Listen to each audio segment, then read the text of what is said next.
Good morning, everyone. I can hear that music playing again in the background. Excuse that little foray there, everyone. So good morning, welcome. We are live, we are in the moment. A very, very massive welcome to our L&D Mastermind community members, as well as anyone else who is joining this morning on the live streams going out across LinkedIn, YouTube, and Facebook today. So welcome to L&D Mastermind Live. I'm really, really excited. This is the very, very first of our question time events where we've invited some guest panelists and some experts and where you, the audience, get to pose your questions about learning and development to our panel of experts. But before we head there, this event is in association with Rob Moore's Consulting, and I'm delighted to be able to hand over to Rob where he can set the event up for you now. Morning, everybody, and at last we are here after a series of lives. I feel like I've been doing all my life, but probably been lasting about a week, promoting the event and telling you all about the fantastic panel that we've got coming along. What I kind of want to do is just in this opening sort of 20 minutes or so is set the scene about, first of all, what we mean by order takers to wave makers, and really start setting the scene about what the panel discussion is really going to be of benefit for you today. There's lots of great questions that we've already got through. So if any questions start coming up as I go through some sort of opening ideas, please send them through on the live comments, and James can be making a note of those while I'm talking. Equally so, we will make sure that if they're not the right times as they come through those questions when the panel are on, we will make sure we can feed them in when those right times are there. But this is a great opportunity today, not just to talk about what we should be doing, but actually start talking and debating around things that get in the way of us doing it, are actually getting in the way of us, and get some practical advice off some absolutely fantastic experts about what we can now do to go away and plan and actually action to make that difference. So on that note, James, if there's anything else to add from yourself, I'm happy to kind of kick off with the opening piece. No, just really to emphasize that point, Rob, about, it's live, it's interactive. We are in the moment, everyone. So please, join us on the chat, drop your messages in. I'll be keeping an eye on that chat box as we go through the entire morning. But we are live from now till about 12:30 today. So join us as and when you can, drop your questions in. And I'm really excited to hear from our guest panel. So yeah, back to you, Rob. Cool. If you want to fire up my little presentation, if you could, James, that's awesome. Thank you very much. So today's event, order takers to wave makers. I'm going to do some more formal introductions later on, but we've got a great panel on there. Satnam Sagoo, David James, Joe Wright, Charles Jennings, all looking from slightly different angles about how we as L&D teams can actually have a bigger impact on the organization. Now, I think one thing that's really important for me to make clear at this moment, and I'll make clear as we go through the day, is nobody actually thinks we're deliberately turning up and not adding value to an organization. Every L&D team that I've been part of have always been really busy, been doing great work with great intent, and actually the results of what they were doing was fantastic. Yeah. However, what is also true is that there is this restructure and recycle, redundancy cycle that team seems to come through. If I just kind of kick off there and just kind of show you what I mean by that, is that in a recent poll that I did on LinkedIn, we can see that most L&D professionals experience that cycle every 1 to 2 years. So there's something at play here to kind of go, okay, we are adding value. We are working hard. We are experts in what we do. But at the same time, that value, for some reason or whatever reason, isn't translating to the decision table when times get difficult. So why might that be? And you can see there at the kind of the bottom of the page that is a kind of a snapshot of my just over 20 years in L&D, restructure, redundancy, restructure. So kind of 10 restructures that have directly involved the teams I've been a part of, 5 times promotions from it and 5 times redundancies from it. And it does get you to that point. And most L&D professionals have been at this point at some stage where they've gone, why should I bother? Why should I bother? And I think what's really interesting is when you start looking at other industries, and I've got a slide up there that's just about Tottenham Hotspur. And I think, me and James joked the other day, we could probably swap it to Manchester United at the minute. Would be Me, I love a football conversation, Rob. But what's really interesting about this piece for me is that when results, and I'll think about performance and results, when performance and results on the pitch are not good, all attention tends to go to the manager. It's always the football manager that comes under that scrutiny. They're not good enough, sack the manager, get another manager in. And that is why there is a managerial merry-go-round in football that is just ridiculous. And then after a few managers, if it's still going wrong, people start looking at the owners.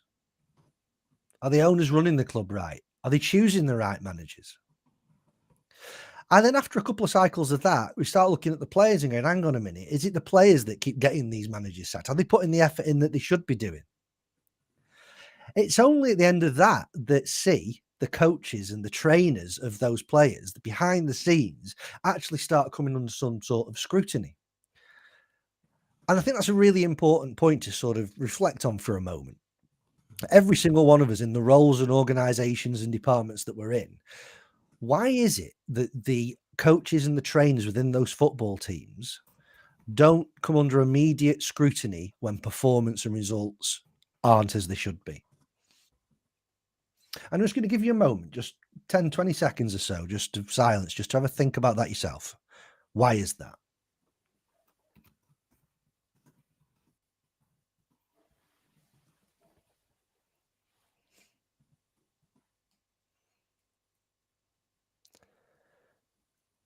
Now, for me, the obvious answer in this equation is that there is a very clear and explicit way in which we see the work that those trainers and coaches do with the players and how that translates to what happens on the pitch. It is clear and obvious the way that they work with those players, whether that's on fitness, whether that's on passing, whether that's on possession, whatever it might be, it's clear how that impacts players on the pitch. Also, however, those coaches and those trainers are carrying out their sessions based on a vision and a mission that is set out by the owner and the manager. They're not trying to create their own vision for the way that the team should play. They have their own vision and mission around training and diet and all those great things that they're going to be doing with those guys. But they very much carry out the vision of the operational leadership teams. And I think this is really important when we look at that in terms of our own functions, our own learning and coaching functions within organizations, and say, is that the case? Why is it that we're often the first ones to be let go, but the same managers, the same owners, and the same players, if you like, are constantly in place, making the same mistakes? Now, ordinarily, what I find myself doing, or I've found myself doing over the years, is just sitting back and hoping things will change. Let's just hope that when I go to this new job or this new team, or we've had this restructure, let's just hope it pans out differently. Let's hope the stakeholders think differently. Let's hope the head of HR and the senior leaders, they give us a chance to do this differently. They let us do. Let's hope we don't rely on e-learning as much, or whatever it might be. And this is where one of my favorite films kick in. The Shawshank Redemption. Turn away now if you've never seen it. Because hope plays a vital role through this film. However, what's really interesting is there's two very different perspectives on what hope actually is, or the impact of it. So we can see Andy Dufresne on the left-hand side from Shawshank Redemption, and we've got Red, his good mate that he meets inside there, or becomes good mates with. Now, Red's view on hope, who's been in prison for many decades, is hope is a dangerous thing. Hope can drive a man insane. Now, again, I'll certainly put my hand up and say at some points in my L&D career, I have felt like I've been driven insane by the way that we're working and by the things that I want to do and the reasons why we can't do it. But equally, on the opposite side of the coin, Andy said, hope is a good thing, maybe the best of things, and no good thing ever dies. And I think there's an interesting interesting debate there to be had about what we should be doing. Yes, there should be hope in that we can do this differently. But if all we're doing is sitting down and hoping and not actively going after this and experimenting and trying things to make this happen, then guess what? Very little is going to happen.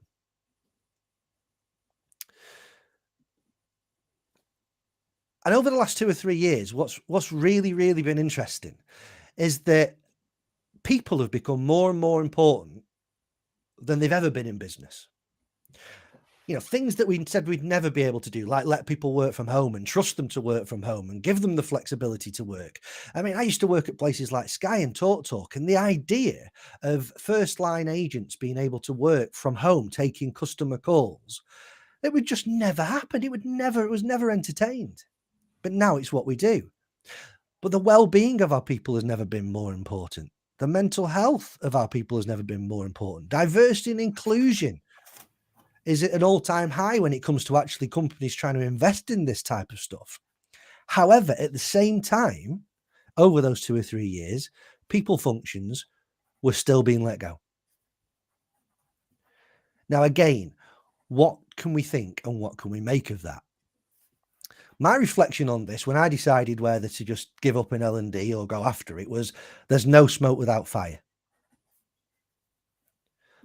Why is this? Why are we being let go when we are people experts? And these are the conclusions I came up with, that there are regular traps that L&D teams, and you know what? As I said at the start of this talk, that I as well have fallen into, and the teams I've been part of, the teams I have led, have been part of, we have fallen into these traps for various reasons. The first one is training, order taking. We focus on training out messages all the time, which 90% of the time might even just be posh communication channels. If all we do is training, we're not actually considering or influencing how that translates into performance at the end of the day. What do people actually need? We're basically serving up a dish, letting them eat it, and then washing the dishes and forgetting about it. Results. What do we measure?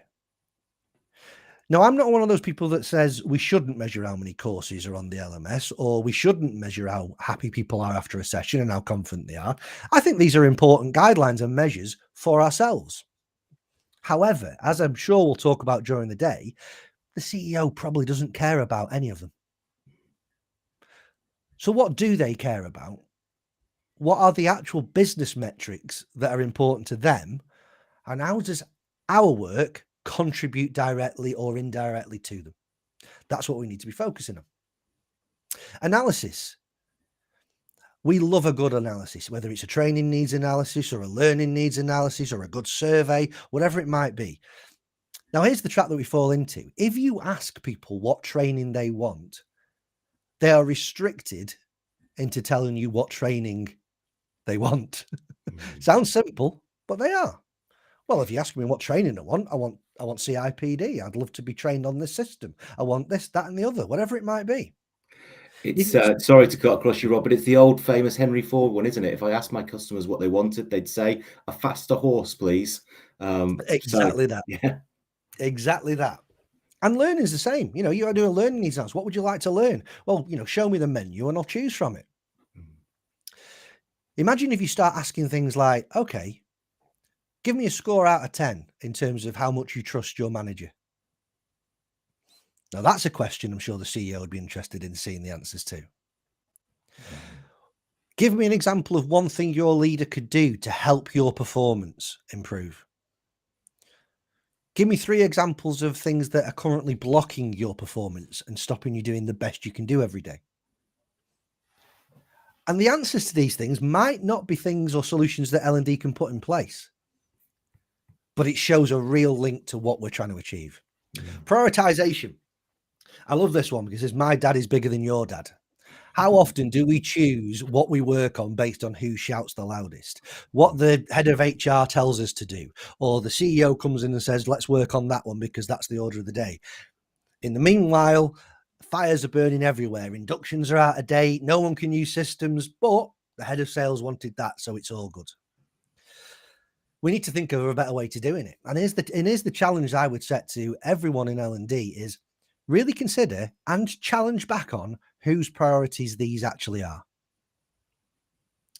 Because if it is the HR director or the CEO or whoever else it might be, they are the owners of all these priorities. The inductions are not ours. We write inductions because they're requested and needed by those heads of to train up their new people. So what's more important for them at that moment? Is it this new thing? Or is it this induction? Or is there another way we can actually start looking at these things? And then the last one is symptoms. Too often we focus on the symptoms of a problem. And again, that's not necessarily our fault. That's what comes to us because our stakeholders are focusing on the symptoms of a problem. For example, these agents aren't following the process when it comes to complaints correctly. So we need to train them on complaints again. And guess what happens in 6 months' time? We'll retrain them because they're still not doing it right. What's the real problem there? How can we talk to our stakeholders to find out what's really going on? Back to our friends in prison in Shawshank. And I think it's really interesting that Red said this at one point, sitting there after being turned down from parole a fair few times. And he looked at the walls going around the yard and he said, these walls are funny. First, you hate them. Then you get used to them. And enough time passes and you get to depend on them. That's institutionalized. Now, I want you to sort of, where you are today, just visualize yourself staring at those walls for a second. And I want you to replace the word walls with LMS systems. The funny these LMSs, when we first have them, we hate them. Yeah, quite often we hate them. Then you get used to them. Yeah, they're all right. Enough time passes, we depend on them. Thank God we've got the LMS to roll this piece of e-learning out to 8,000 people now, so they can all spend 3 hours off their primary jobs and complete it. Now, there may be many other words you can swap into there. Choose your own, add your own. You know, whether it's e-learnings, inductions, accreditations, team meetings, these things that we hate when they come along, and then we get used to them, and then for some reason we depend on them, and we can't break those habits. So what do we need to do to start to try and break those habits? One of the things I think we're going to talk about today is performance.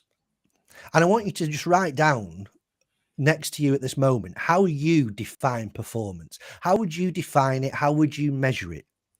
Think if you were to ask your stakeholders and your senior leaders, how do you know that someone has performed? How do you know that that team has performed?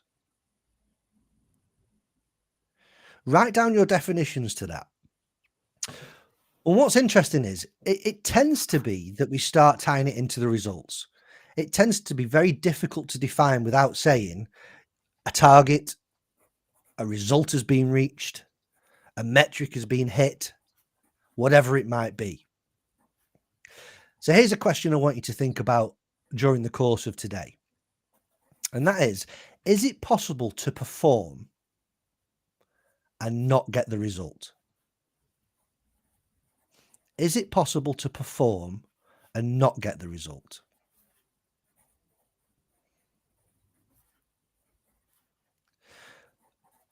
And when we start thinking of it in that way, we can start to separate the two and say, okay, how do I focus on improving performance without it being shackled by the results all the time? How can I define it so if it builds, it will naturally impact the results rather than being defined by it? And that is both L&D's performance and the performance of the organization. And when it comes to perform, I've put together a simple list of little tips. And again, all of these we'll be digging into more today about how we can start looking at. And it might be that at the end of the day, when James comes back on just after 12 o'clock and starts talking about what you're going to do differently from today, you pick one of these based on the advice and the tips that the panel look at. So training consultancy. Instead of training consultancy, let's start moving towards performance consultancy. Instead of consulting with our stakeholders on what training we can do for them, how can we help them with the performance of their teams? How does that tie into the performance of the business? How can we measure our performance to help them with that? Instead of supporting managers do their job, how do we enable leaders? How do we enable those leaders to develop their teams and their people? How do we enable those leaders to have great conversations that unlock the potential of their teams? Instead of focusing purely on our productivity and thinking everyone will be interested in that, how do we tie that in and align it to results of the business? Instead of focusing purely on a learning culture and getting people learning, how do we go about fostering a coaching culture where great conversations are happening all the time and leaders are taking ownership of those conversations with their people and genuinely listening to them and building trust? A key one about learning culture for me is that, guess what? You've already got one. People are always learning. If you're in L&D and you know there's a team in your business that are full of bad habits, guess what? They learned them from somewhere. Whether it was from each other, whether it was from the system, whether it was from their manager, it's all learned. So how can we start to guide that through a coaching culture? When it comes to those priorities, instead of who shouts the loudest, how do we start to order those? What's important for the business? And how can we help them decide which ones they want us to work on first? Instead of the first option always being courses, how can we either design and create resources or encourage others to create resources that people need at the point they need them? And the last one, instead of always thinking skill set first, how do we start moving towards influencing people mindset first? And by that, I mean a simple example. Let's look at coaching, leaders coaching. If I train leaders how to coach, and I'm sure many L&D professionals and teams on there have done that in the past, how often does that lead to those leaders and still not having those coaching conversations with their teams? And then we start to question their mindset down the line as to why they're not doing it when they've been showed how to do it. They've actually been given a tool set of things to actually go away and do it, but they're still not. Well, if we can actually start to think about how we influence the mindset of people, how do we actually start getting people to believe and co-create that culture with us where they see, for example, coaching is integral to achieving that performance in that organization? And with that mindset, the skill set will be so much easier to learn and embed. So back to our friends in the prison. I guess it comes down to a simple choice, as Andy said: get busy living or get busy dying. It's time for a commitment. We either just leave L&D and go and do something on our own and just say it's not worth the fight, or we make a commitment today on the back of today's session to actually say, yeah, this is worth it. This is what I'm going to do. This is how I'm going to do it. But remember, it took Andy a while, and I'm going to try my best not to spoil the film for those that have not seen it. It took a while for Andy to come up with the solution he was looking for. 30 odd years or 20 odd years, I believe, was the actual time. So it doesn't happen overnight. So I'll be encouraging at the end of this session to go, what's the one thing you can start with? What's the first step to take? What's the first experiment you can run to really start pushing it this way? And there you go. What's your plan? What's your plan? And I would add again, without trying to give away too much about the film, he had to encounter some very, very difficult and challenging and hardships in order to get through to where he eventually wanted to be. But he succeeded and did it. He did. And it's the same. I think the same is in L&D. You know, this is not something that's going to change overnight, but it's going to involve a lot of difficult, challenging conversations, perhaps with some stakeholders to re-educate. But it is worth the challenge and the difficulty to get through to the other side. Absolutely. And I think, a key point what you've made there, James, is the people. The people in authority, the people at the top, they were blockers for some of the good things that were trying to be done in this film, in the prison. How do we influence that? How do we try and make an agenda where people can buy into that? Yeah. So, our event, our guests, our panel, and what we're going to be doing today. All excited and waiting to join us. They're all chomping at the bit, waiting to come on. I feel a bit weird introducing myself first, but we're part of the panel, aren't we, James? We're here. Yeah. So who we've got today, I'm not going to read all this stuff out because I've done some lives around this. You probably know quite a few of these people as you're involved in L&D, but we can start to see what I've called the superpowers of each of us are here today. So please take advantage of this time to ask us any questions. And I've got some questions to get us started as well that people have sent through prior. So for me, my focus is around coaching conversations. How do we utilize those to get messages spreading and people developed and trust built? But also, how do we encourage leaders to lead with vision first rather than it always being about results first?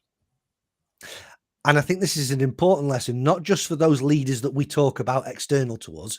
We are all leaders of L&D as well.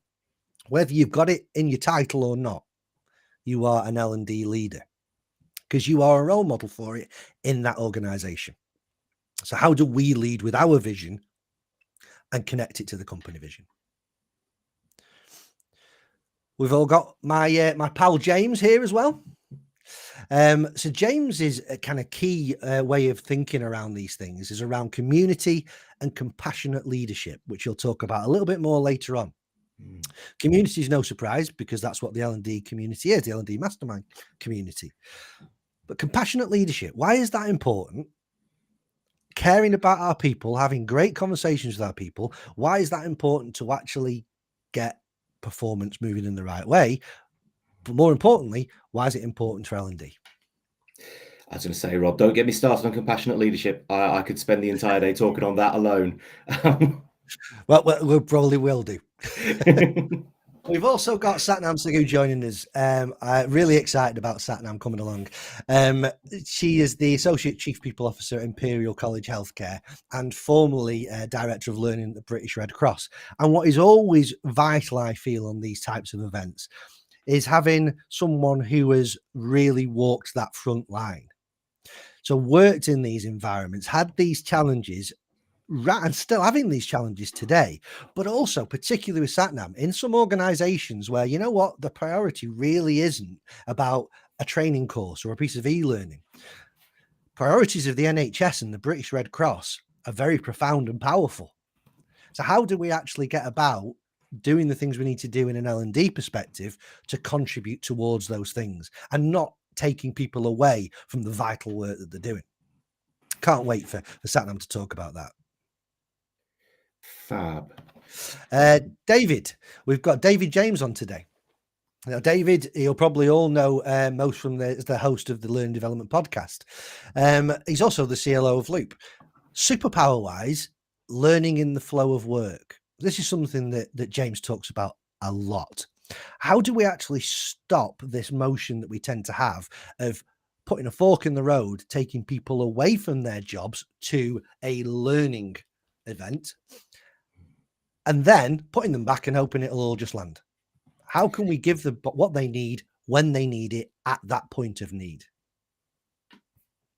Fab. Rob, should we bring these guests on the screen as you're introducing them? Yeah, go for it. Fab. So let me just bring Satnam into the room, although it was the wrong time to turn her camera on as she was just taking a swig of a cup of tea. Good morning, Satnam. Great to have you here with us today. Morning. It's quite a big mug as well. Look, it just covers my whole face. So, yes. Yeah, inopportune moment right there. Let's do that. Fab. And we've got David. Let's bring you in, David. Good morning, David. Hi there, James. Hi, Rob. Hi, David. Good to see you. Hey, David. Fabulous. And we've got Joe. We've got Joe. We know she's there because she came on early this morning to test everything was working with us. There we go. Morning, Joe. How are you? Yeah, good. Thank you. Good.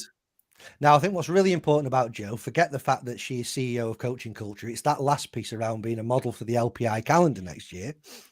And if you've not seen, please hunt down her profile to see evidence of said photo shoot. It's going to be big.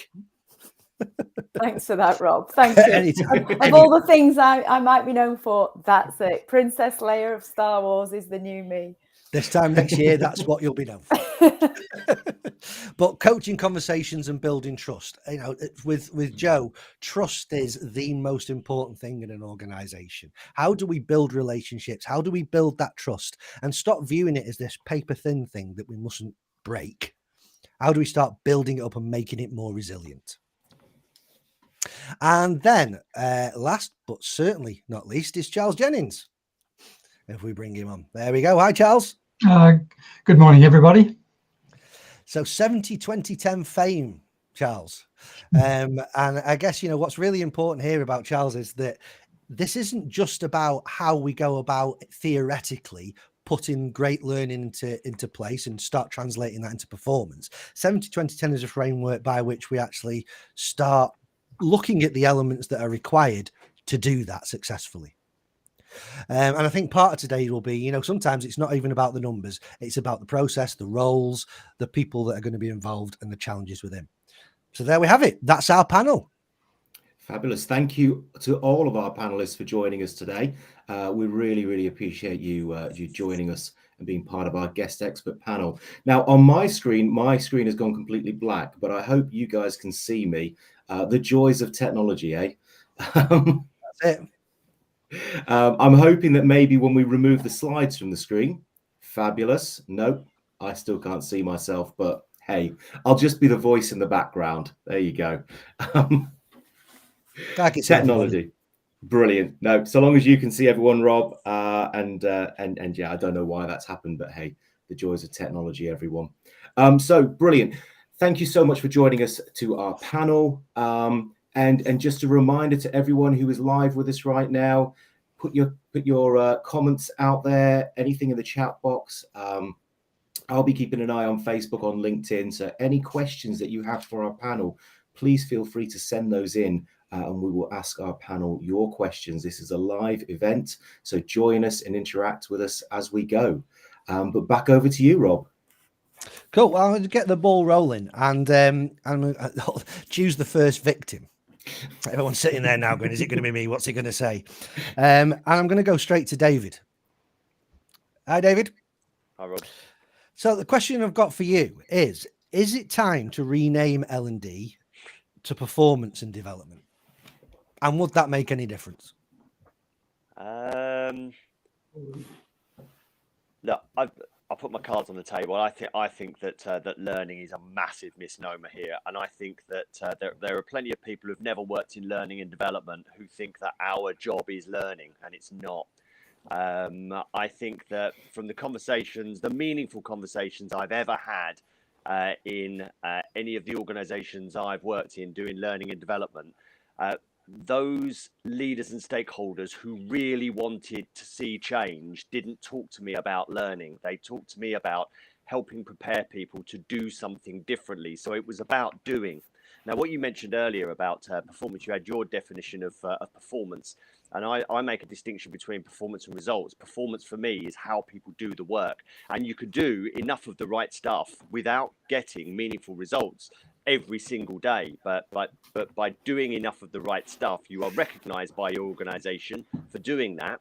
And then you will get results at some time. I certainly, in my last couple of years at Disney, I found that on a day-to-day basis, I was taking 2 steps forwards, 1 step back, and sometimes I was taking 1 step forward and 2 steps back, and it was just the nature of the job. But you find that by doing enough of the right stuff, then it is recognized. So I do believe that performance should replace learning in the title, and I think we should confine learning to the bin, because I just think that we're lost in it, and I think that people spend far too much time figuring out how to make theoretically robust learning solutions that just do not work in the wild. They don't work where people are expected to perform and perform differently or perform better. And I think that if we focus much more on the way work is done, with an eye on the results and the desired outcomes, I think we'd be in a better position. And I think that we might even be in a position where we could demonstrate some return on value, let alone some efficacy. I think it's really interesting. I had a conversation with someone yesterday, someone who was one of my coaching clients, and they were actually designing a course for some leaders. And they had all this content that they were looking and juggling around to try and put into the course. And they mentioned one of the things, and I'm going to look at all the eyes of everyone on the panel now when I say this, Maslow's hierarchy of needs. Yeah, there's a few little giggles as if, oh no, not that one, rolls of eyes, David shaking the head. And I'm like, this is the theory stuff. And don't get me wrong, I understand why as an L&D professional you might want to explore that theory and start to consider it in your own work. But I'm yet to find a really valid reason to put it into a course. And the example I used was that if I'm going to go for surgery, I don't need the surgeon to explain all the theory behind all the things they've learned so they can give me benefit from that procedure I'm going through and actually help me go about my day. I just want them to use all that experience that they've got to help me do what I need to do. So how do we start pulling that back?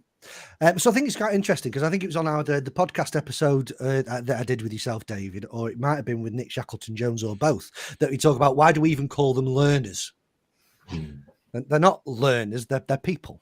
Yeah. And I think that's a really good point. So if I come to Joe, Yeah. and Joe, I bet you know what I'm going to ask you now. No, I don't. I'm waiting on tenterhooks here, Rob. So in terms of, because we mentioned learning there then, and I know that speaking of yourself and Adam Carr as well, the kind of business partner and joint brain behind coaching culture. We've talked a lot about the difference between a learning culture and a coaching culture. What is the difference? Why should we care about it? Should we do both? What's your thoughts on it?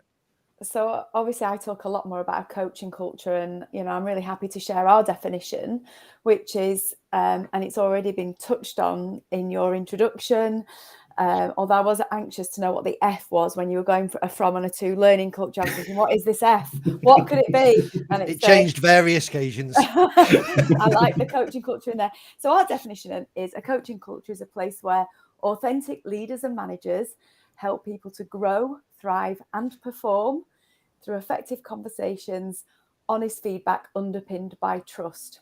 So that's exactly to David's point there, all about how you go about doing the job, how you enable others to be the best they can be. That's a coaching culture.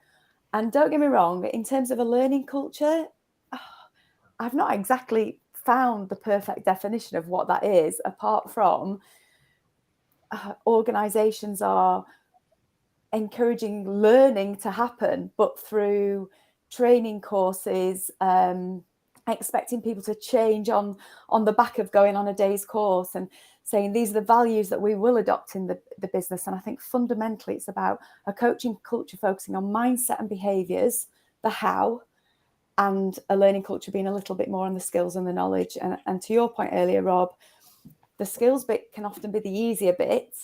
It's the mindset that, changing people's mindset to change their behaviors every day is where I believe the magic will happen. And how's best to do that? Because I know there'll be lots of people kind of probably screaming at the screens now and kind of going that, I've tried this. I've tried to go to my boss and tell them that we need to think differently about this. And I've been told to get back in my box and carry on doing what I've done all the time. I think it is about showing the difference when I've got a little phrase I say, when your mindset changes, everything becomes possible. Wind that up on an organizational level, and it is so powerful. That's where it is about an organizational growth mindset, and that by default is where people are wanting to learn, willing to learn, becoming the best version of themselves, all the great things that we say. But it's about creating that environment to help people to flourish, and it is about exactly what you said before, enabling others to become leaders, help them develop their teams. And so it is about showing the results that come on the back of building trust, because when you build trust, performance will follow. Absolutely.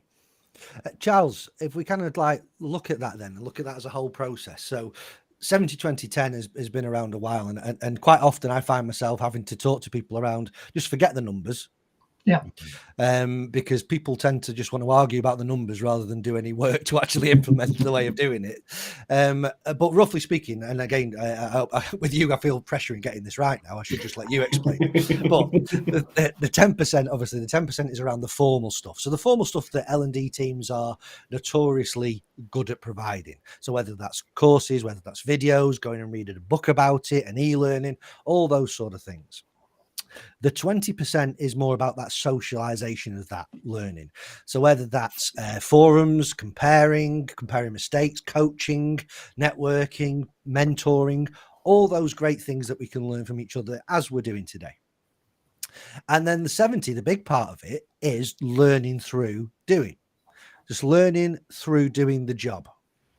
And I think what I love about what 70-20-10 represents is then switching back, flipping that classroom and saying, okay, let's go and talk about this in the classroom. What have we learned through the work that we've done today? So how do we start, Charles? How do we start moving away from that kind of learning mindset, as we've been exploring there with David and Joe, into a more performance-focused mindset? Yeah, I think this is a major challenge that, all of us face. And just, I think David and Joe both explained some really important elements here that we need to focus on. And just to David's point about performance, an academic definition of performance is behavior plus attainment. In other words, how you do things, how you go about things, plus what the output, what the results are. And that's really what performance is. And I think that Joe's touched on that really important element of mindset. And, mindset underpins culture, underpins everything. And mindset change is really difficult. In fact, when I look at the very few people that I really have been my guiding lights over the years, I guess Jerome Brunner, the great educational psychologist, is one. But another one's the Irish polymath George Bernard Shaw. And Bernard Shaw said a great quote from Shaw about change. And he said, progress is impossible without change. And those who cannot change their minds cannot change anything. I mean, Shaw was one of the only now two people ever to win both a Nobel Prize and an Oscar. And I'll give a prize for anyone who can, without Googling it, tell me who the other one is. But Shaw is also was the first person who said success doesn't consist of never making the same mistakes, but of never making the same one a second time. And I think that mindset change is really, really critical.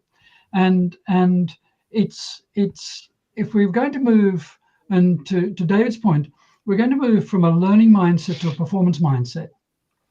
We have to think totally differently. We have to act totally differently. And to Joe's point about culture, I think that often when we talk about learning culture, and I actually don't like the term learning culture, it doesn't say anything to me, we're missing a word. So people talk about learning culture, and we have a missing word in there, because, and it's shown in very often where people say, oh, we don't have time to learn. Well, if your mindset is that you don't have time to learn, you're thinking about learning in a way which actually isn't the actuality of it, because that missing word in there is formal. So when people talk about learning culture, they're often, what they're really talking about is how can we create a formal learning culture? How can we help people learn more? And the answer is, well, you don't help people learn more simply by providing them with more courses and programs and things like that. Sure, that may be part of the mix, but it's a relatively small part of the mix. What you do is help them learn through creating rich experiences for them, challenges, opportunity to reflect, opportunity to have conversations and build networks and practice and all those sorts of things. That's actually, so rather than the term a learning culture, I always prefer to use the term creating a culture of continuous improvement, because that then focuses you on the performance, not just continuous improvement for an individual, but also for teams, because none of us achieve our objectives individually. I know very, very few, if any, people who at the end of the year can sit back and say, well, I've hit all my objectives and I've done that by myself. Of course, we work in multiple teams and so on, but also at organizational level. And I think that we need to think about that in terms of, are we helping our organizations continually improve?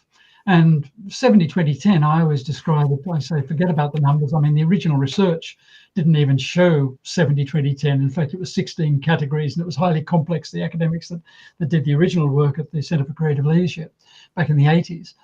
I always describe 70-20-10 as a way to extend our thinking about how we help people and organizations do their jobs better. Really, a lot of my work is around helping people and organizations exploit what's already there. It's not about, designing a new course, as you said, Rob. Someone comes in and says we need a new course on XYZ. It's not about doing that. It's about carrying out proper performance consulting. In other words, understanding what the root cause of a particular opportunity or a problem is, and understanding what elements of that are down to people. And actually, we know that very often with opportunities and problems, the element that involve people is not necessarily the major one. It might be, you have lack of clear leadership, or crap processes, or no processes, or not the right tools, or all sorts of things. So from L&D perspective, there's huge opportunities for L&D practitioners and professionals to really extend their role and start to really move from that order taker into what we would call at the Institute value creators. Because if we stick with designing, delivering, or delivering courses, we're only going to be ever touching a little tiny piece of the problem, and we're never ever going to be value creators or change makers or whatever. That's really interesting. I think one of the scenarios I talk about quite a lot is when you look at customers of organizations. Now you think of some of the places I've worked in, like the likes of Sky and TalkTalk. Then if a customer went onto the websites of those organizations, we very much make sure that their journey is nice and easy. If they can't buy our products or navigate our systems with one login and as fewer clicks as possible, guess what's going to happen? They're going to leave, they become disengaged, they're not going to buy into what we're trying to sell them, and we don't sell anything. But quite often inside an organization, and this is where I think, the influencing that L&D need to have. They can't always have the answers, but we need to influence a little bit more. Is to go, why is it then that the agents that are sitting on the front line that may also be selling something to that customer, they have to jump between 4 different systems with 3 different logins with a help system set up, explaining to them how to go through each of them? Well, you would never sell anything on a website by doing that. So why do we make it so much more difficult for those users within an organization? And for me, there's only a short amount of time that can carry on before someone internally in an organization goes, why don't we just do that inside as well? And I'd love to see L&D pushing that piece. And I guess on that note, Satnam, some of the places that you've been working at, so you've recently joined the Trust of the NHS, Imperial College, and previous to that, you were at the British Red Cross. I know, and we're talking about some great things that you can go away and do here, and the way that we can evoke a learning culture or a coaching culture or both or neither, all those sort of things. But you can't take away from the fact that the mission and the vision at the end of an organization, which sometimes isn't very clear, needs to be aligned to. Now, with the NHS and the British Red Cross, that mission is pretty big. And if you take everyone away on a 3-day course while something's big happening, so there's going to be serious consequences. So what's this like in the real world? And it's really interesting hearing everybody's conversation. And I want to come from it from the perspective that I'm a lifelong learner. And to me, the term learn is just something that describes me, because I do a thing for myself, which is the learn of the day, whether that's a shortcut to the nearest station, anything, because actually at every given point we're learning something, and it's instinctive to us. And when we talk about a learning culture, it's a double-edged sword, because people think they know what learning is, but it may not be what you think learning is. And so we have our PR already done, whether it's good PR or not. People know what the term learning is. I'm also very heavily into organization development. You try asking people what that is, and you get that is a minefield of things that people come back to you. Ultimately, for me, it's around, and touching on what everybody said, and yourself, Rob, about that customer experience. For me, it's about the people experience. Whatever you call it, we want to create inclusive cultures. And the areas that I've worked in, whether that's from when I was a scientist, a microbiologist, a public health consultant, whether it's from those journeys to where we are now, we are learning on a daily basis that actually to treat us, we need to balance the physical and the mental. And learning is part of that. But ultimately, what we want our people to have is a sense of belonging. So once you get that right, it's that culture that you want to create. You want to create that inclusive culture. And learning and development is past that journey. And past that journey is really giving someone that great people experience. Now, for me, the people experience within the NHS is directly connected to the patient experience. We need people to be able to relate to that community, people they serve. They want to be able to meet and greet the right person when they turn up at A&E, the anxious person who's going to a hospital appointment, all of those things. And actually that inclusive culture, that real learning element of it is so critical. It's really critical to see that. And when I was in the Red Cross, it was the same thing. We always fundamentally thought about who was accessing us as an organization, what were their needs, and then creating that journey backwards. Like how do we create that connection between the person we serve to the person who we are in the organization? And ultimately what you're doing is creating a great people experience. You want to have that portfolio of things available to you. Imagine spending the whole day on a broken chair, sat at a desk on a broken chair. You will not be happy. You might have had the best tech in the world. You might, but just imagine just sat on a broken chair for the whole day. You will go away having a bad people experience. And it's all of those things. And learning and development is part of that, part of almost every layer of what we do. So for me, it's really about us being able to collectively think about what is an inclusive culture, who is our end user of that culture from that organization, and what is it that we want them to experience when they come to us. And then you kind of work your way back around that. So those are the kind of things that we've been doing. And I've been part of that conversation with many organizations as well. I love that. It evokes a memory that back when I was first getting involved in L&D, my first job in L&D was as a trainer in the NHS in North Staffs. And I can remember we used to train out. We were showing the age a little bit now, but it was when they first rolled out Windows and Office XP to the NHS. So we were brought in for that. But there was also the clinical system stuff, and we would train new A&E staff, as an example, on the software and the systems they needed to use. And just by doing that in a training room, sometimes you get really frustrated about why people just weren't picking it up or doing it. Until I got invited to go and sit in A&E for a few hours. And then it becomes really, really clear. You start going, wow, you know what? When someone's like in front of you with their arm hanging off and blood pouring out, it's not as simple as, oh, just let me put you there while I just put this on the system. My password isn't the first thing in my mind at this moment. I need to get you onto this bed and get you sorted. So I think, immerse yourself and really make that connection. Who is that end customer? How is their experience going to be impacted if you weren't there suddenly? And if the answer to that is it wouldn't be, then there's a vision change there that's required to kind of go, oh, well, how can we make it so we are having a positive impact on that end customer? And the other thing I think that you pulled out there, which I think is really important, is definitions. I think we can talk about learning, we talk about coaching, trust even. I can remember with a senior leadership group, one of their values was trust. And I asked them all to write down independently a definition of the word trust. And also what their top 3 ingredients for building trust was. And yes, there was a lot of crossover, but there's also quite a bit of difference in between their answers. I'm like going, listen, if you guys all think about it in a different way, as you grow and, 20 people become 50 and 100 and 200, and they all have different definitions of what we mean by that, how the hell can we expect it to form part of the fabric of the culture?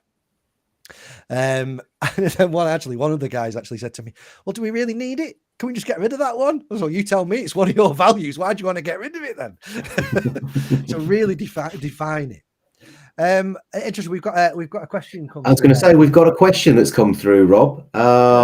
So yeah, this is a comment and a question really. So I'll read it all out in its fullness. So this comes from Ravi, and Ravi says that different workplaces are in different orbits. I think we've talked a little bit about that already on this call, that different workplaces are at different levels on their journey, and different types of workplace cultures.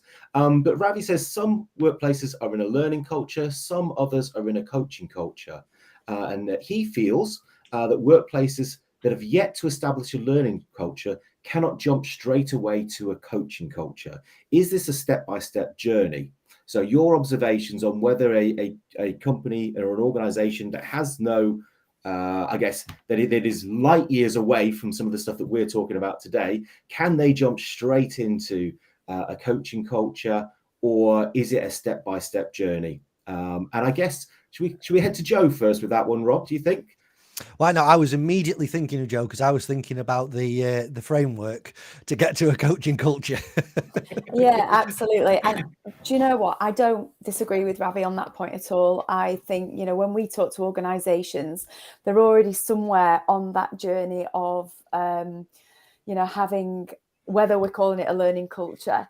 And we often say that we're not here to convince people that coaching is the answer if they don't already know that. We work with organizations who are already on that journey to know that coaching helps to change mindset and behaviors.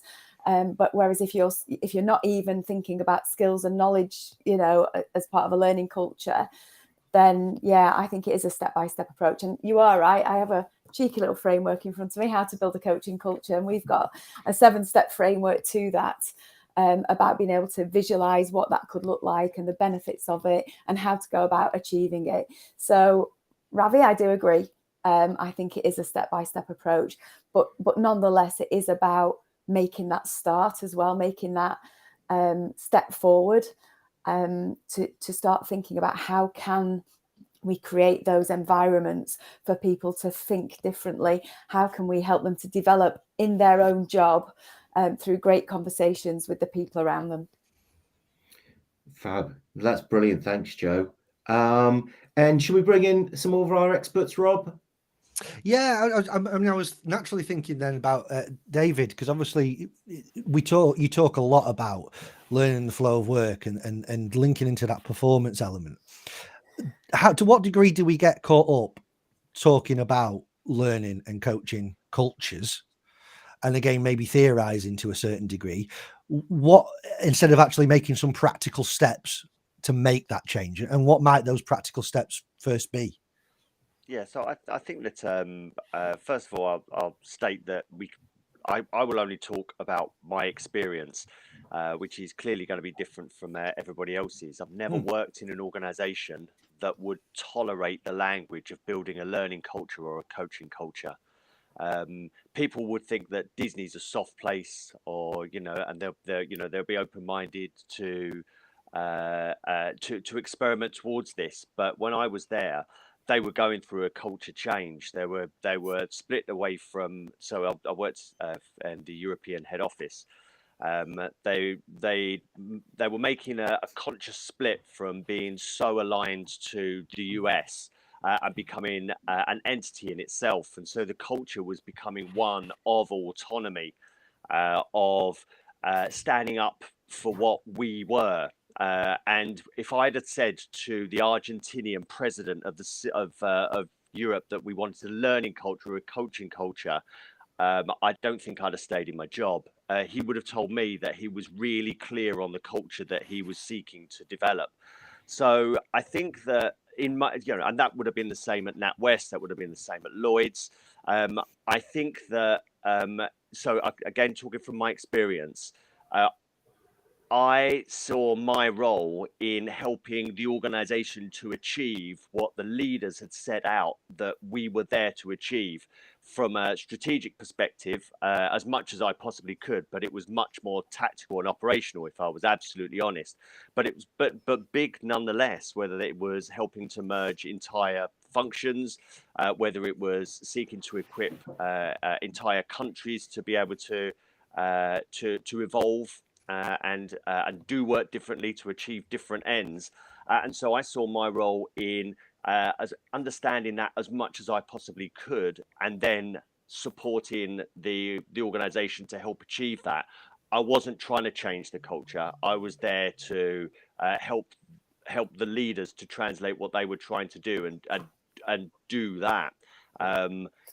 I would say that earlier on in my career, I did try to define people's roles. I'd write management development programs where I would try to rewrite the managers' job descriptions, but it didn't work because that's not what they were expected or rewarded to do. And so I think I became a much more pragmatic learning and development practitioner and then leader, and found a great deal of success with going with the grain to help to improve the working lives of the people that work there, and their abilities to assimilate with it and thrive within that culture. I couldn't have changed the culture in Disney. There's a book called Disney Wars that explains exactly how political it is, and it is ingrained into that organization. You don't create a learning culture in an organization like that. And in my experience, I've never worked anywhere where a learning culture was a topic of discussion or an aspiration. But again, my experience. That is really, really good experience and good knowledge to share, because that makes me think. So if I come back to Charles, because obviously Charles with 70-20-10, we're talking about an entire learning journey that should really tie into the performance of an organization again. And realistically, if you're talking about everyone in an organization, that includes all the leaders, the senior leaders, the first line leaders, the workers, everyone in there, and how all those people can join together with the various roles that you guys have put in place that help the 70-20-10 framework come to be. So that really does tie into culture. That starts to either generate or tweak. So I guess, tying into kind of David's experiences there, to what degree can L&D and HR kind of start to either look to change the culture or influence leaders to try and make them see that the culture could be different? Or should we stay out of it? Rob, that's a really interesting question. In fact, I'd absolutely agree with David. If you go in there thinking that you're going to change the culture, or if you talk about a learning culture, you're probably going to end up down a blind alley and get very, very frustrated. I think the answer is L&D does have the opportunity to really have an impact on the culture of the organization, but it has to do it in right through the stack. So to Joe's point around the coaching, absolutely the 20 in 70-20-10. And again, I should say that it's almost impossible to think about 70-20-10 as different buckets because there's always overlap. So, any good, and we see this all the time. I'm quite often asked to have a look at maybe someone contacts me or one of my colleagues and says, we've just developed this great leadership program, this great 70-20-10 leadership program. Would you have a look at it? And it to which immediately you say, well, actually it may be a great leadership program, but that's not what 70-20-10 is about, and we call it 10 plus. It's really good. It's great formal program, but that's got maybe some coaching in it and some experiential work in the work, some learning in the workplace and so on in it, but it's just part of it. I think the key element, or the essence of it, is what we call performance-based. It's around, so we don't create learning journeys, we create performance and learning journeys, or learning and performance journeys.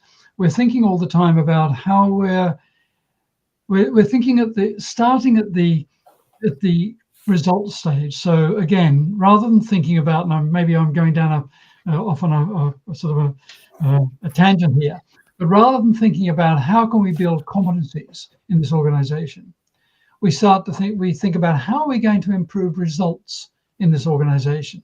So you look at what the organization aspires to do and needs to do. And again, we've done a lot of work, and my colleague Jos Arets is just writing a book which includes all this, which is thinking about, okay, what critical tasks does anyone in any role in the organization need to undertake in order to do their jobs well? And then you work back from there, saying, how do we support them to people to undertake those critical tasks? And so that's one element I think is really, really important. And as you mentioned, we wrote a book, Jos and Vivian Hein and I wrote a book 7 years ago now called 70-20-10 Towards 100% Performance. And it's not a book to be read from cover to cover. It's a huge, great door-stopping. I think you've got a copy of it, Rob. It's a 4-pound weight doorstopper, and it looks like a coffee table book. You have a copy of it there. And basically what that is a set of processes and guides around 5 roles for L&D. It's basically reimagining L&D as performance-centric. And the roles are the performance detective, carrying out performance consulting work. There's the performance tracker. That's making sure that we identify what needs to be measured, how we're going to measure it, how we're going to demonstrate the value. There's the performance architect. In other words, how do we design the solutions that are needed, which are not just learning solutions, they're performance solutions. So they may be well beyond the course, the e-learning module. They may include those, but they'll be beyond that. And then there's the master builder, the performance master builder. That's I suppose in traditional L&D teams, that's sort of like instructional design on steroids, because you're not just doing instructional design, you're actually designing solutions to solve the problems, which may involve learning and may not. And the last role is what we call the performance game changer. And I've really seen this in organizations. In fact, we're working with, and I was working for a long time before we set up the 70-20-10 Institute with Citibank on their courses to campaigns transformation, where they were looking to transfer and move, defocus on purely course-based learning into thinking about, from a learning perspective, about campaigns to improve bits of the organization. Mm-hmm. And so that role, the performance game changer, is all around how do we both manage the process, but how do we make sure that we're embedding the changes in the culture of the organization. And I'm not aware, maybe others of you here are aware of L&D being deeply involved in, when we design a solution, that we make sure that it really gets embedded and changes the organization, really gets embedded in the culture of the organization. And actually, when we started working with Citibank, most of the meetings that I had and most of the activity around that performance game changer were carried out by the corporate comms and internal marketing people, because they are really good at that stuff. L&D is not necessarily very good at that stuff. So when you're thinking about making these changes, and we're thinking about what L&D does, we can't sit as an island. We have to actually work with others. And equally the tracker. I mean, again, David, I'm sure you have a lot of experience in this area. If you're looking to identify and demonstrate the value you're creating, in other words, getting the results and what you're going to measure, it's no point measuring learning. I mean, measuring activity, measuring how many courses someone's done, or that Charles can do this, the LXP type model, the tin can type stuff. That's activity measurement.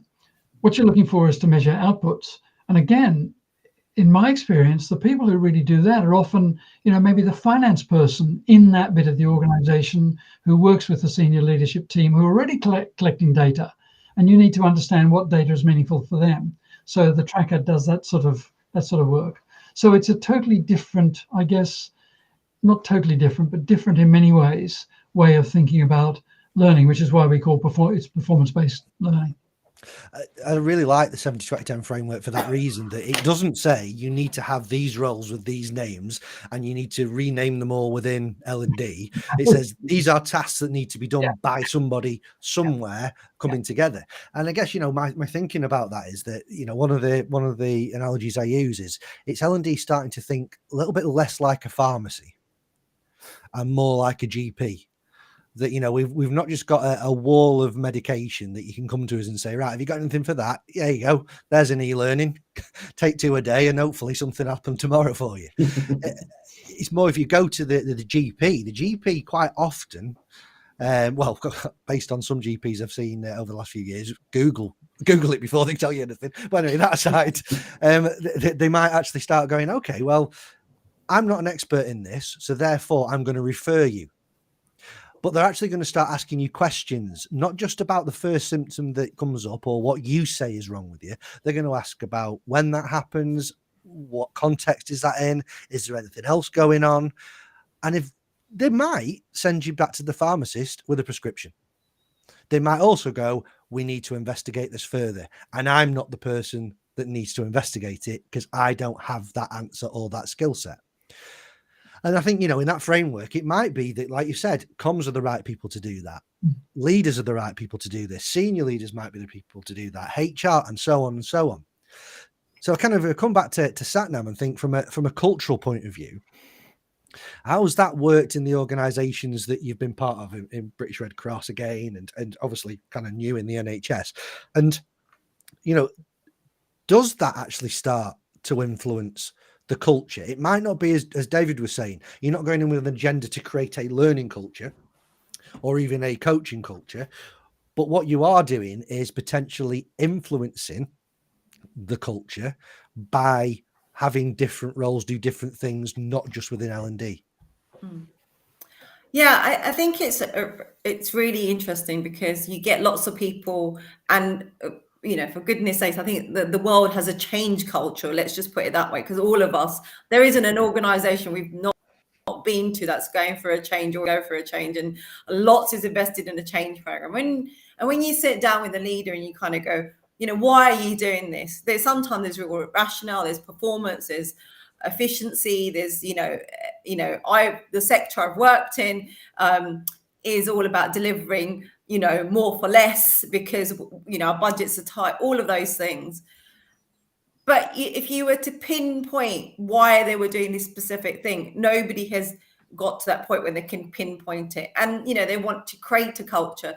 And I always start with, but you actually already have a culture, good or bad. You've got a culture because, you know, you're not living or functioning without a culture.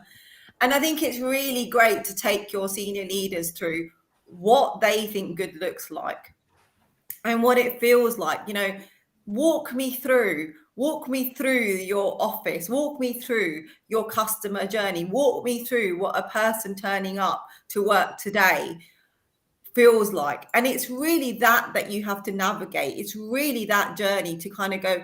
And that's when you touch point going, well, actually, what you've just said there is a learning intervention. That's a coaching intervention, because none of us got here without those things, whether we liked it or whether we thought it was great. You know, I changed from being a public health consultant who focused on epidemiology, gastrointestinal disease. Like, you know, you could not get more geeky at point.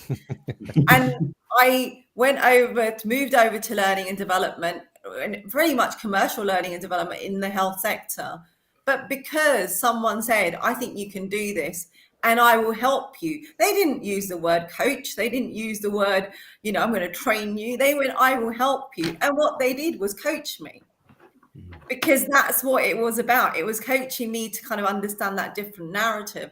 Now, I think our jobs as professionals within this kind of field, whether it's coaching, learning, OD, people, but let's say we're in the people field, as a people field professional, our job is to kind of highlight, as they walk through what good looks like for them, the touch points, which is coaching and learn. And you will not get a single touch point that is not a coaching point or is not a learning point. From the minute you walk in, just think of a physical building or even online. Think of that journey that, you know, you ask, where's this room?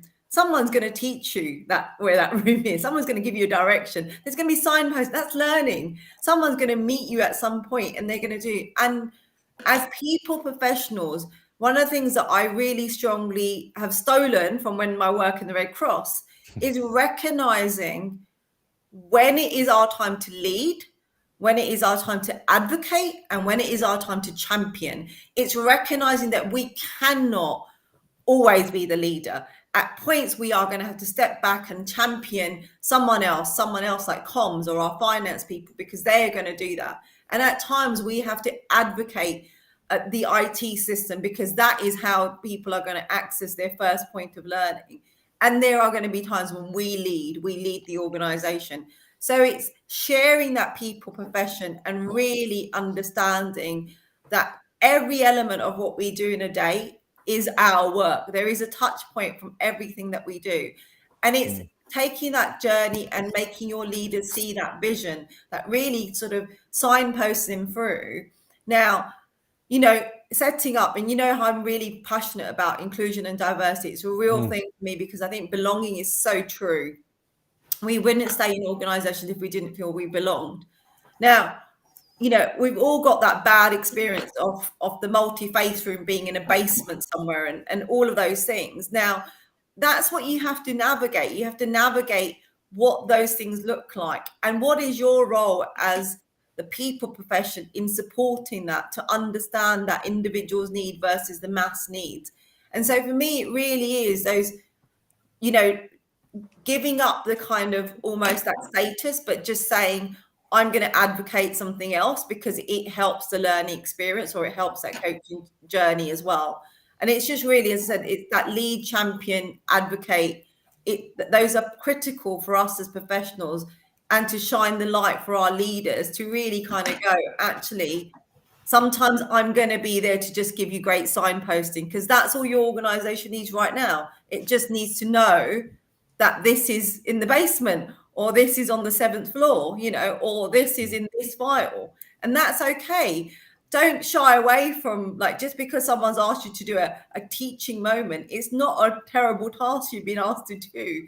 You know, embrace it. But other times you will be brought in as a leader, as someone who's leading a function for that, from that signposting, to be able to create that vision. So for me, it's like, no job is too small, but recognize how you create that into that vision.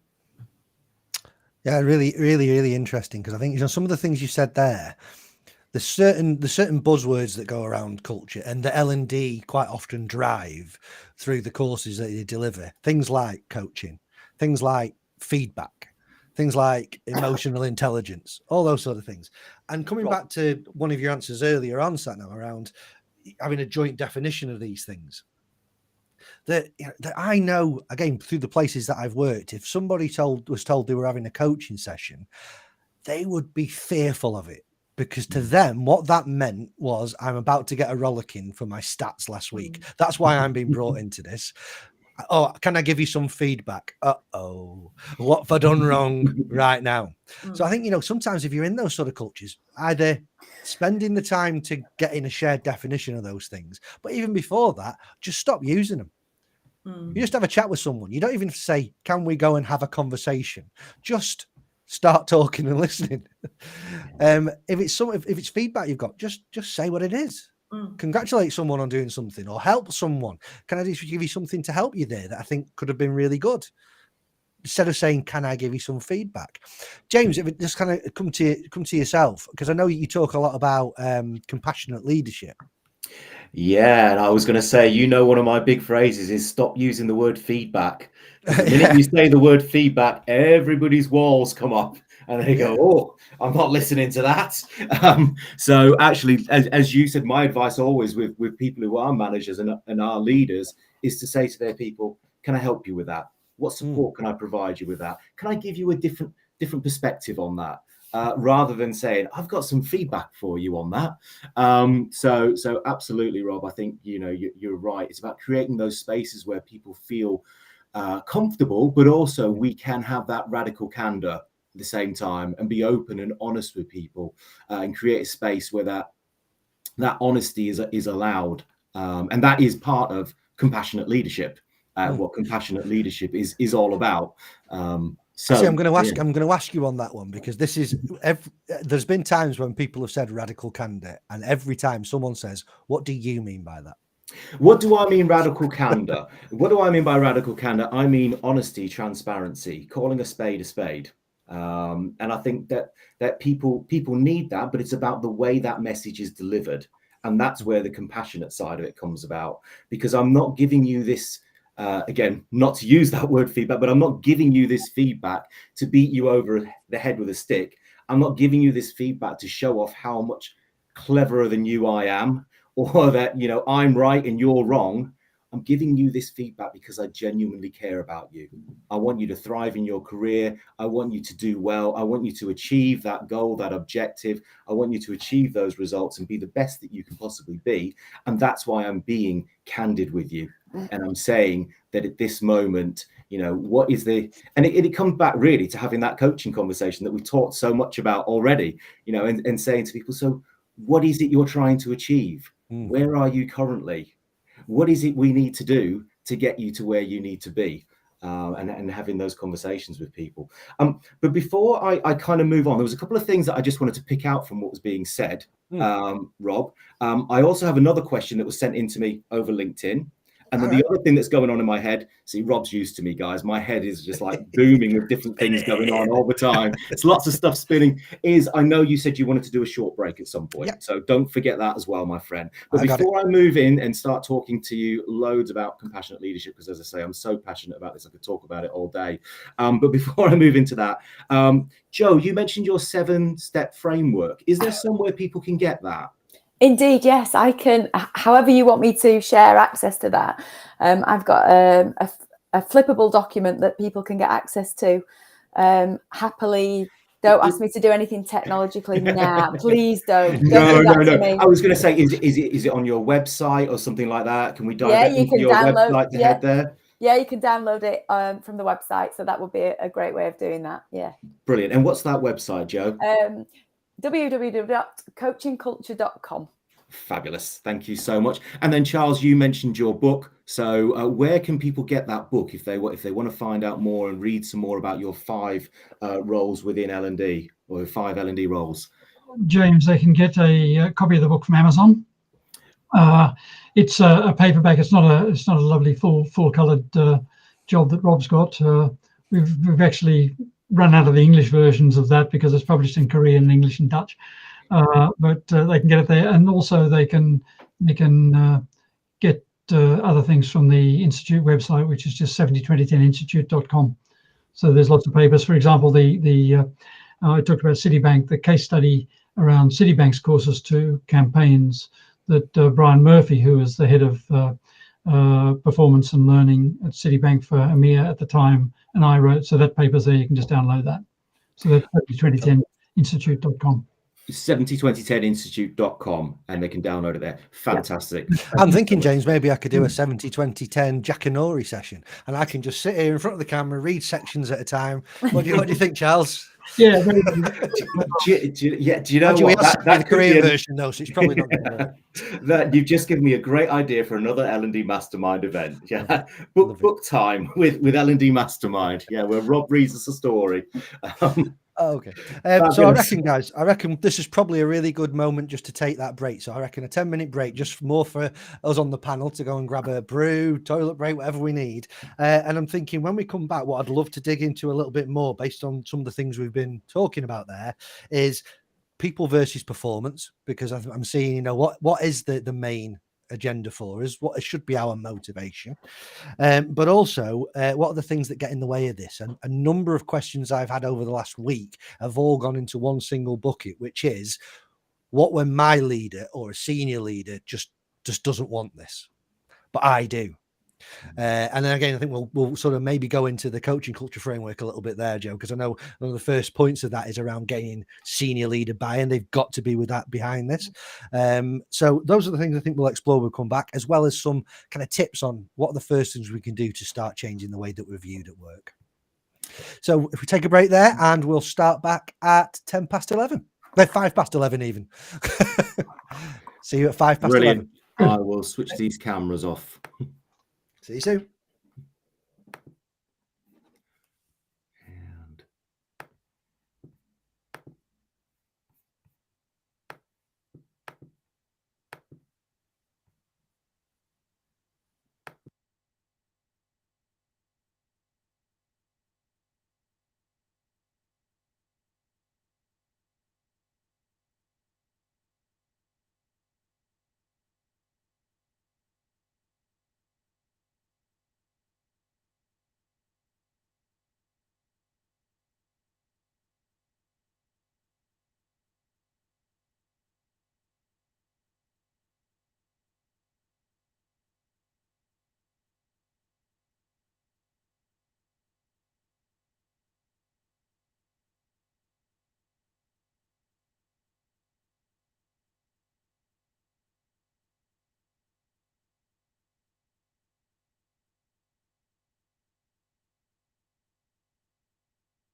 We are back live, Rob. Woohoo! Hang on a sec. Woohoo! And I still can't get this camera to work. So again, apologies to everyone watching us. Unfortunately, it was working for the first hour, and then all of a sudden, my camera decided it didn't want to work. So not to worry. But we are back. Shall I bring our guest back on, Rob? Please do. There's probably plenty of people wishing that my camera wasn't working, James. So don't worry about it. I'm sure that's not the case, buddy. I'm sure that's not the case.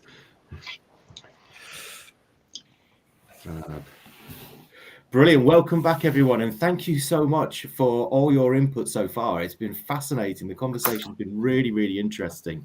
Yeah, I'm sure it's going to continue in that vein. Fab, back to you, Rob. Okay, then. So I just wanted to start off one of the questions that were sent through by a gentleman by the name of Graham Carter, and it was to Joe, which was, which leader have you worked with that's had the biggest influence on you and why? Yeah, it has to be my my business partner, Adam Cara. I've had a wonderful career throughout all my career, but actually working with an entrepreneur, I call him the wizard behind the curtain. I thought I had a growth mindset until I met Adam, and everything can be achieved. No problem it cannot be solved. It's phenomenal, and I personally have developed so much just by being a co-founder of Coaching Culture, and we're creating, I suppose, what we would want in an organization. We're creating something really special, but actually working with Adam, nothing cannot be achieved, and that has really pushed me, as well as learning how to coach as well. Putting the sort of working with Adam and learning how to coach, the two together have been phenomenal for my own learning experience and personal growth. So yeah, that's why. There you go. There's your answer, Graham. I've got a question for you, David, and this is actually one of my questions that I wrote down about a week ago, saying I'm going to ask you. Have you got a favourite episode or guest of the L&D podcast? Oh dear. No pressure. No pressure. All right. So I don't. Because I'd say, and this isn't just me being diplomatic, but the opportunity to spend up to an hour speaking with people who are doing learning and development that matters is a huge privilege.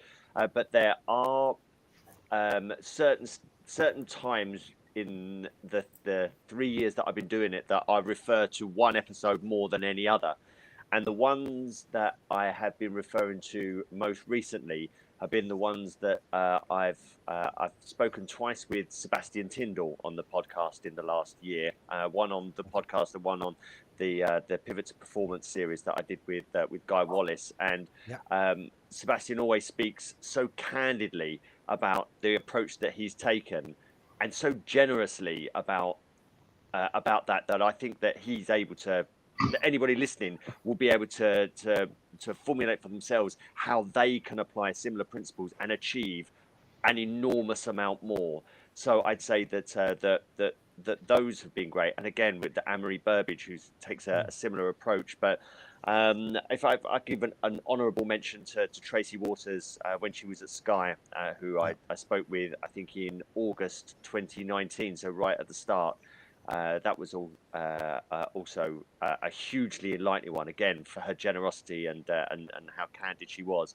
But look, those are just some. I've thoroughly enjoyed all the conversations, and I get messages from folks about individual episodes that are long gone in my memory. So which are always a good reminder. But far from being favourites, those are the ones that I urge people to listen to if they're going to jump in and listen to any to begin with, and hopefully they'll listen to a few more when they do. Do you know on the top of your head how many episodes you've got of that now? We're approaching 100, so I think that wow. I think we're something like 92 or 93 now. Brilliant stuff. Yeah, I'd encourage everyone, if you've not listened to that podcast, I think it's on all the usual podcast platforms, isn't it, David? So the L&D podcast, Learning Development Podcast, you will see David's face on the cover if you give it a quick search in there as well. So please go ahead and search for some of those. So getting back into the conversation, I guess one of the things that kind of reflecting in that 10 minutes there that really came across to me is that I wanted to ask the question when I came back around, well, what is it then? Is it people or is it performance that we should be focusing on? And kind of one of the reflections I had in those 10 minutes was there seems to be a big it depends that floats around all of that. It's organizational specific. It could be driven from the vision of the leaders, the size of the organization.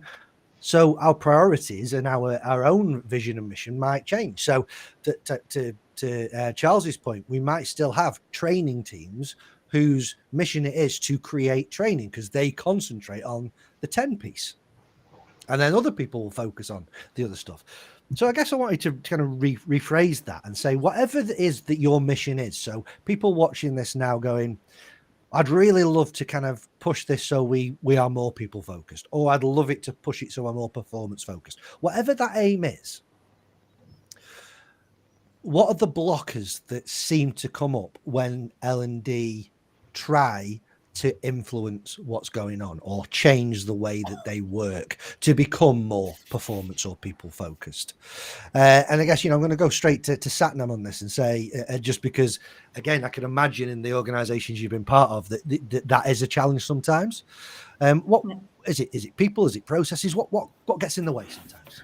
I think for me, it's always going to be people focused. My the work I've done will show you that my personal portfolio, as well as like the organization I worked with, it's always going to be people focused. But we shouldn't shy away from performance, and we shouldn't shy away from efficiency. And ultimately, we are for me, it's being a people focused organization that drives good, performance. And that's the journey we need to take. If I go back to sort of health challenges and the era that I most know, we know that people are impacted in so many ways. Poor housing results in poor health. So think of all of those things that you live and breathe on a daily basis. And actually, we have to be people focused. We must make sure that our people are supported and, looked after, and performance is part of that conversation to have and to drive. But we have to start with the person first. They need to feel that we care as organizations. We care about their well-being. We care about their development. And part of that journey is also then sharing your vision about what is it that we want to perform. And we know that it's a cycle, isn't it?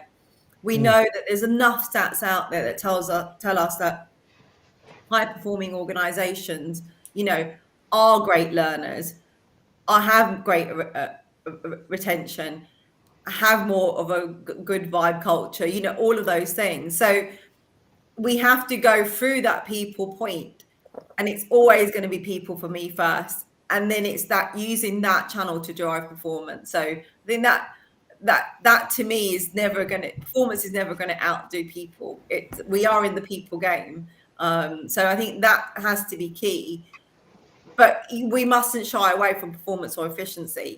These are not dirty words. They really aren't, because ultimately what you're trying to do is make something, you're aiming for an improvement. You're aiming for an efficiency that improves, whether it's taking that early analogy of is reducing the 10 clicks down to 3, it's all of those. And part of it is we can do that measurable part of performance as well. Like, what has that impact meant? And that's what we're trying to do. It's turning the conversation around that we've got great, intent to work with our people, and we want to drive the impact of that will be great performance. Mm-hmm. Bringing that on to Charles then, so you think that overall performance, when we're trying to roll this out and in the way that Satnam's talking about, what are the challenges that you see? Because I saw that one of the comments or one of the questions you got asked, I think it was on the L&D Mastermind group in the lead up to this event, and I know you chipped in with a short answer in there as well, was that people don't seem to buy into it. or that people might challenge it and not want to work in that way, whether that's because of a disbelief of it or resistance to change, whatever it might be. What are those main kind of oppositions to actually really refocusing the way that we either work ourselves in L&D or are trying to refocus others to work? Yeah, I think there's some barriers that L&D really needs to address, and some of them are really challenging. First of all, I used to work with a man called Jay Cross, who died in 2015, and many of you will know of Jay. You know, he wrote what I think is still the best book on informal learning that's been published. Jay often said, the trouble is a lot of people can't separate or differentiate between learning and schooling.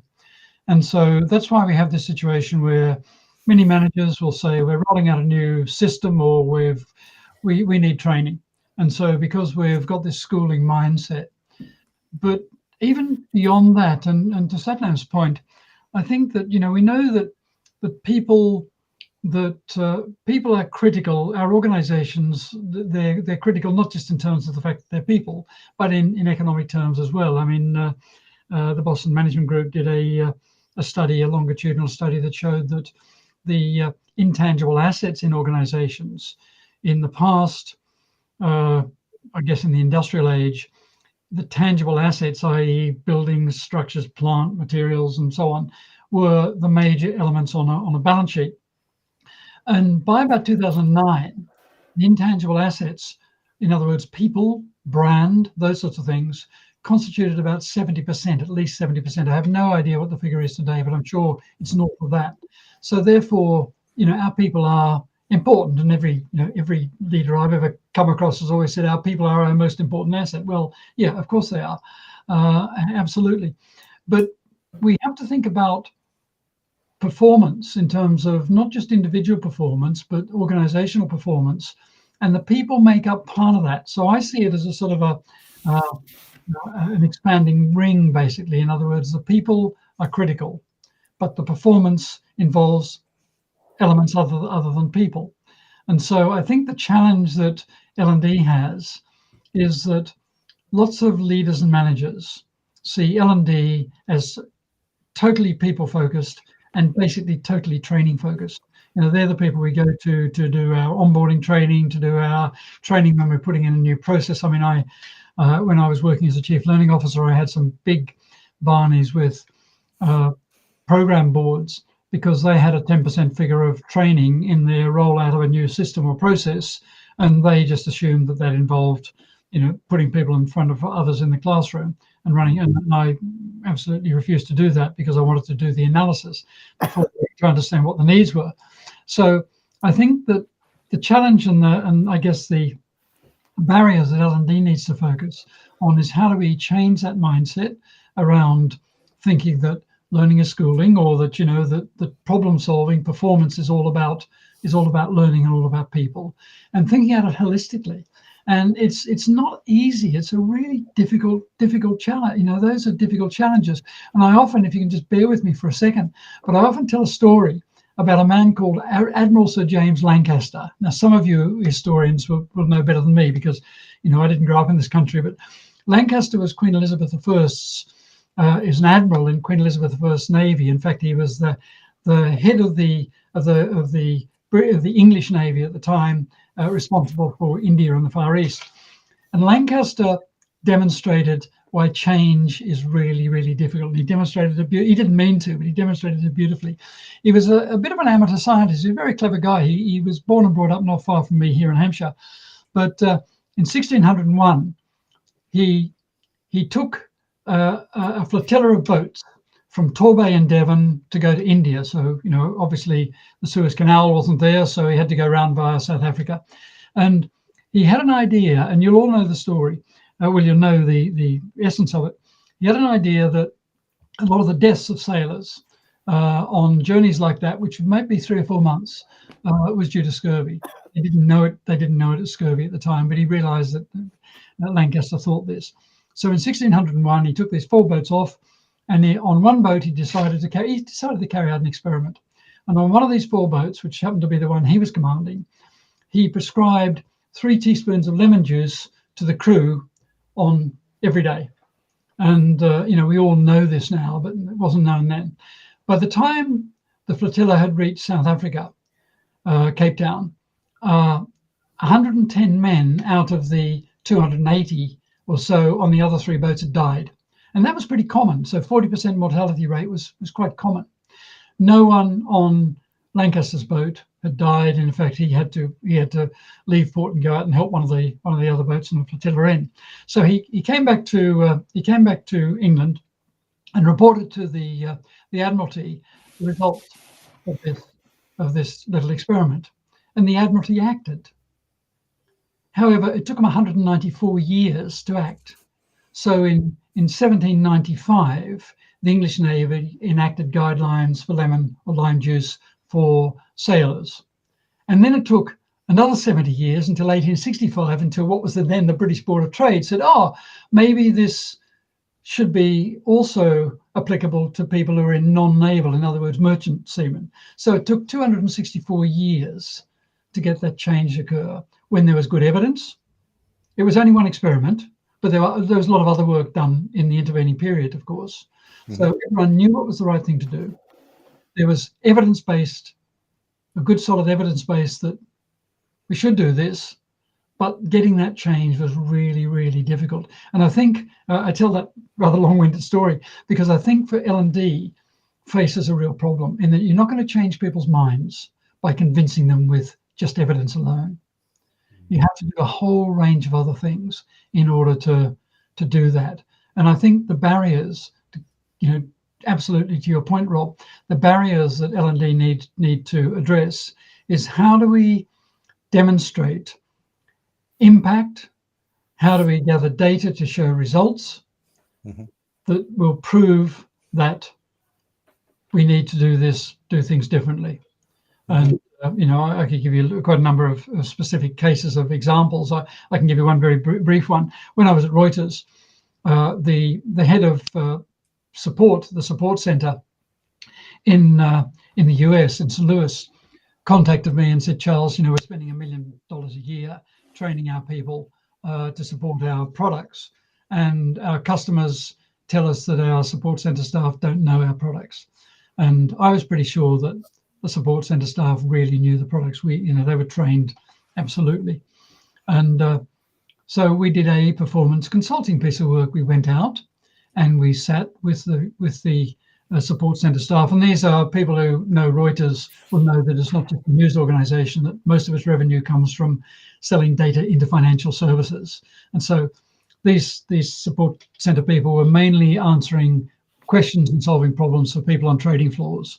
Principally alpha males, who were doing a big trade and something went wrong with their data feed or the data or something, and they'd call up and shout and scream on the phone.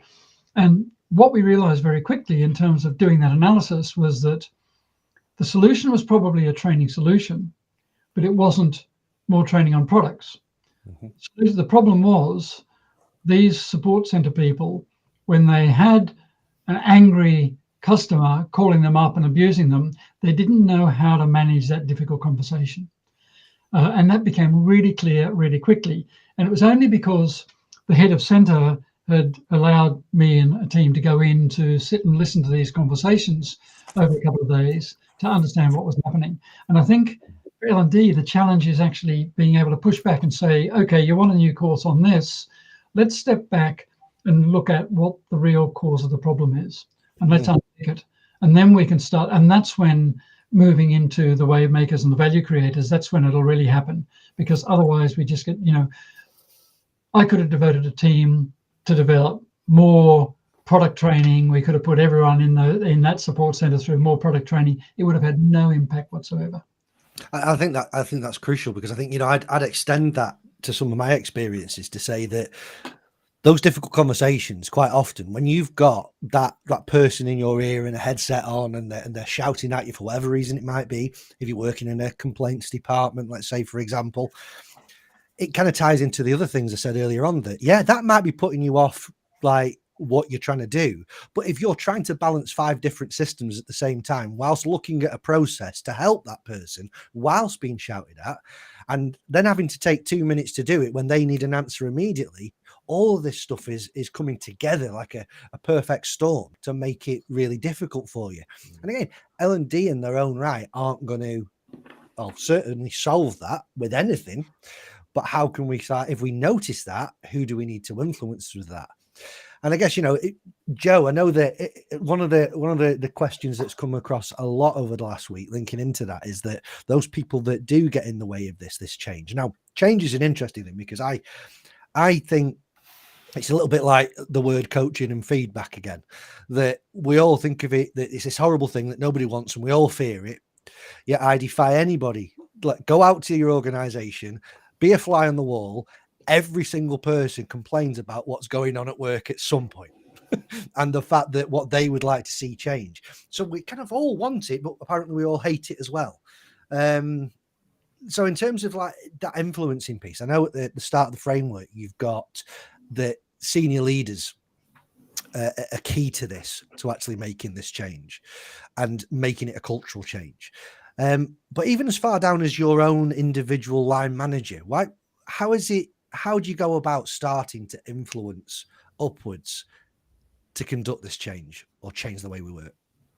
I think it is about opening up honest conversations. It's back to the words radical candor. It's about being honest and having your opinion heard.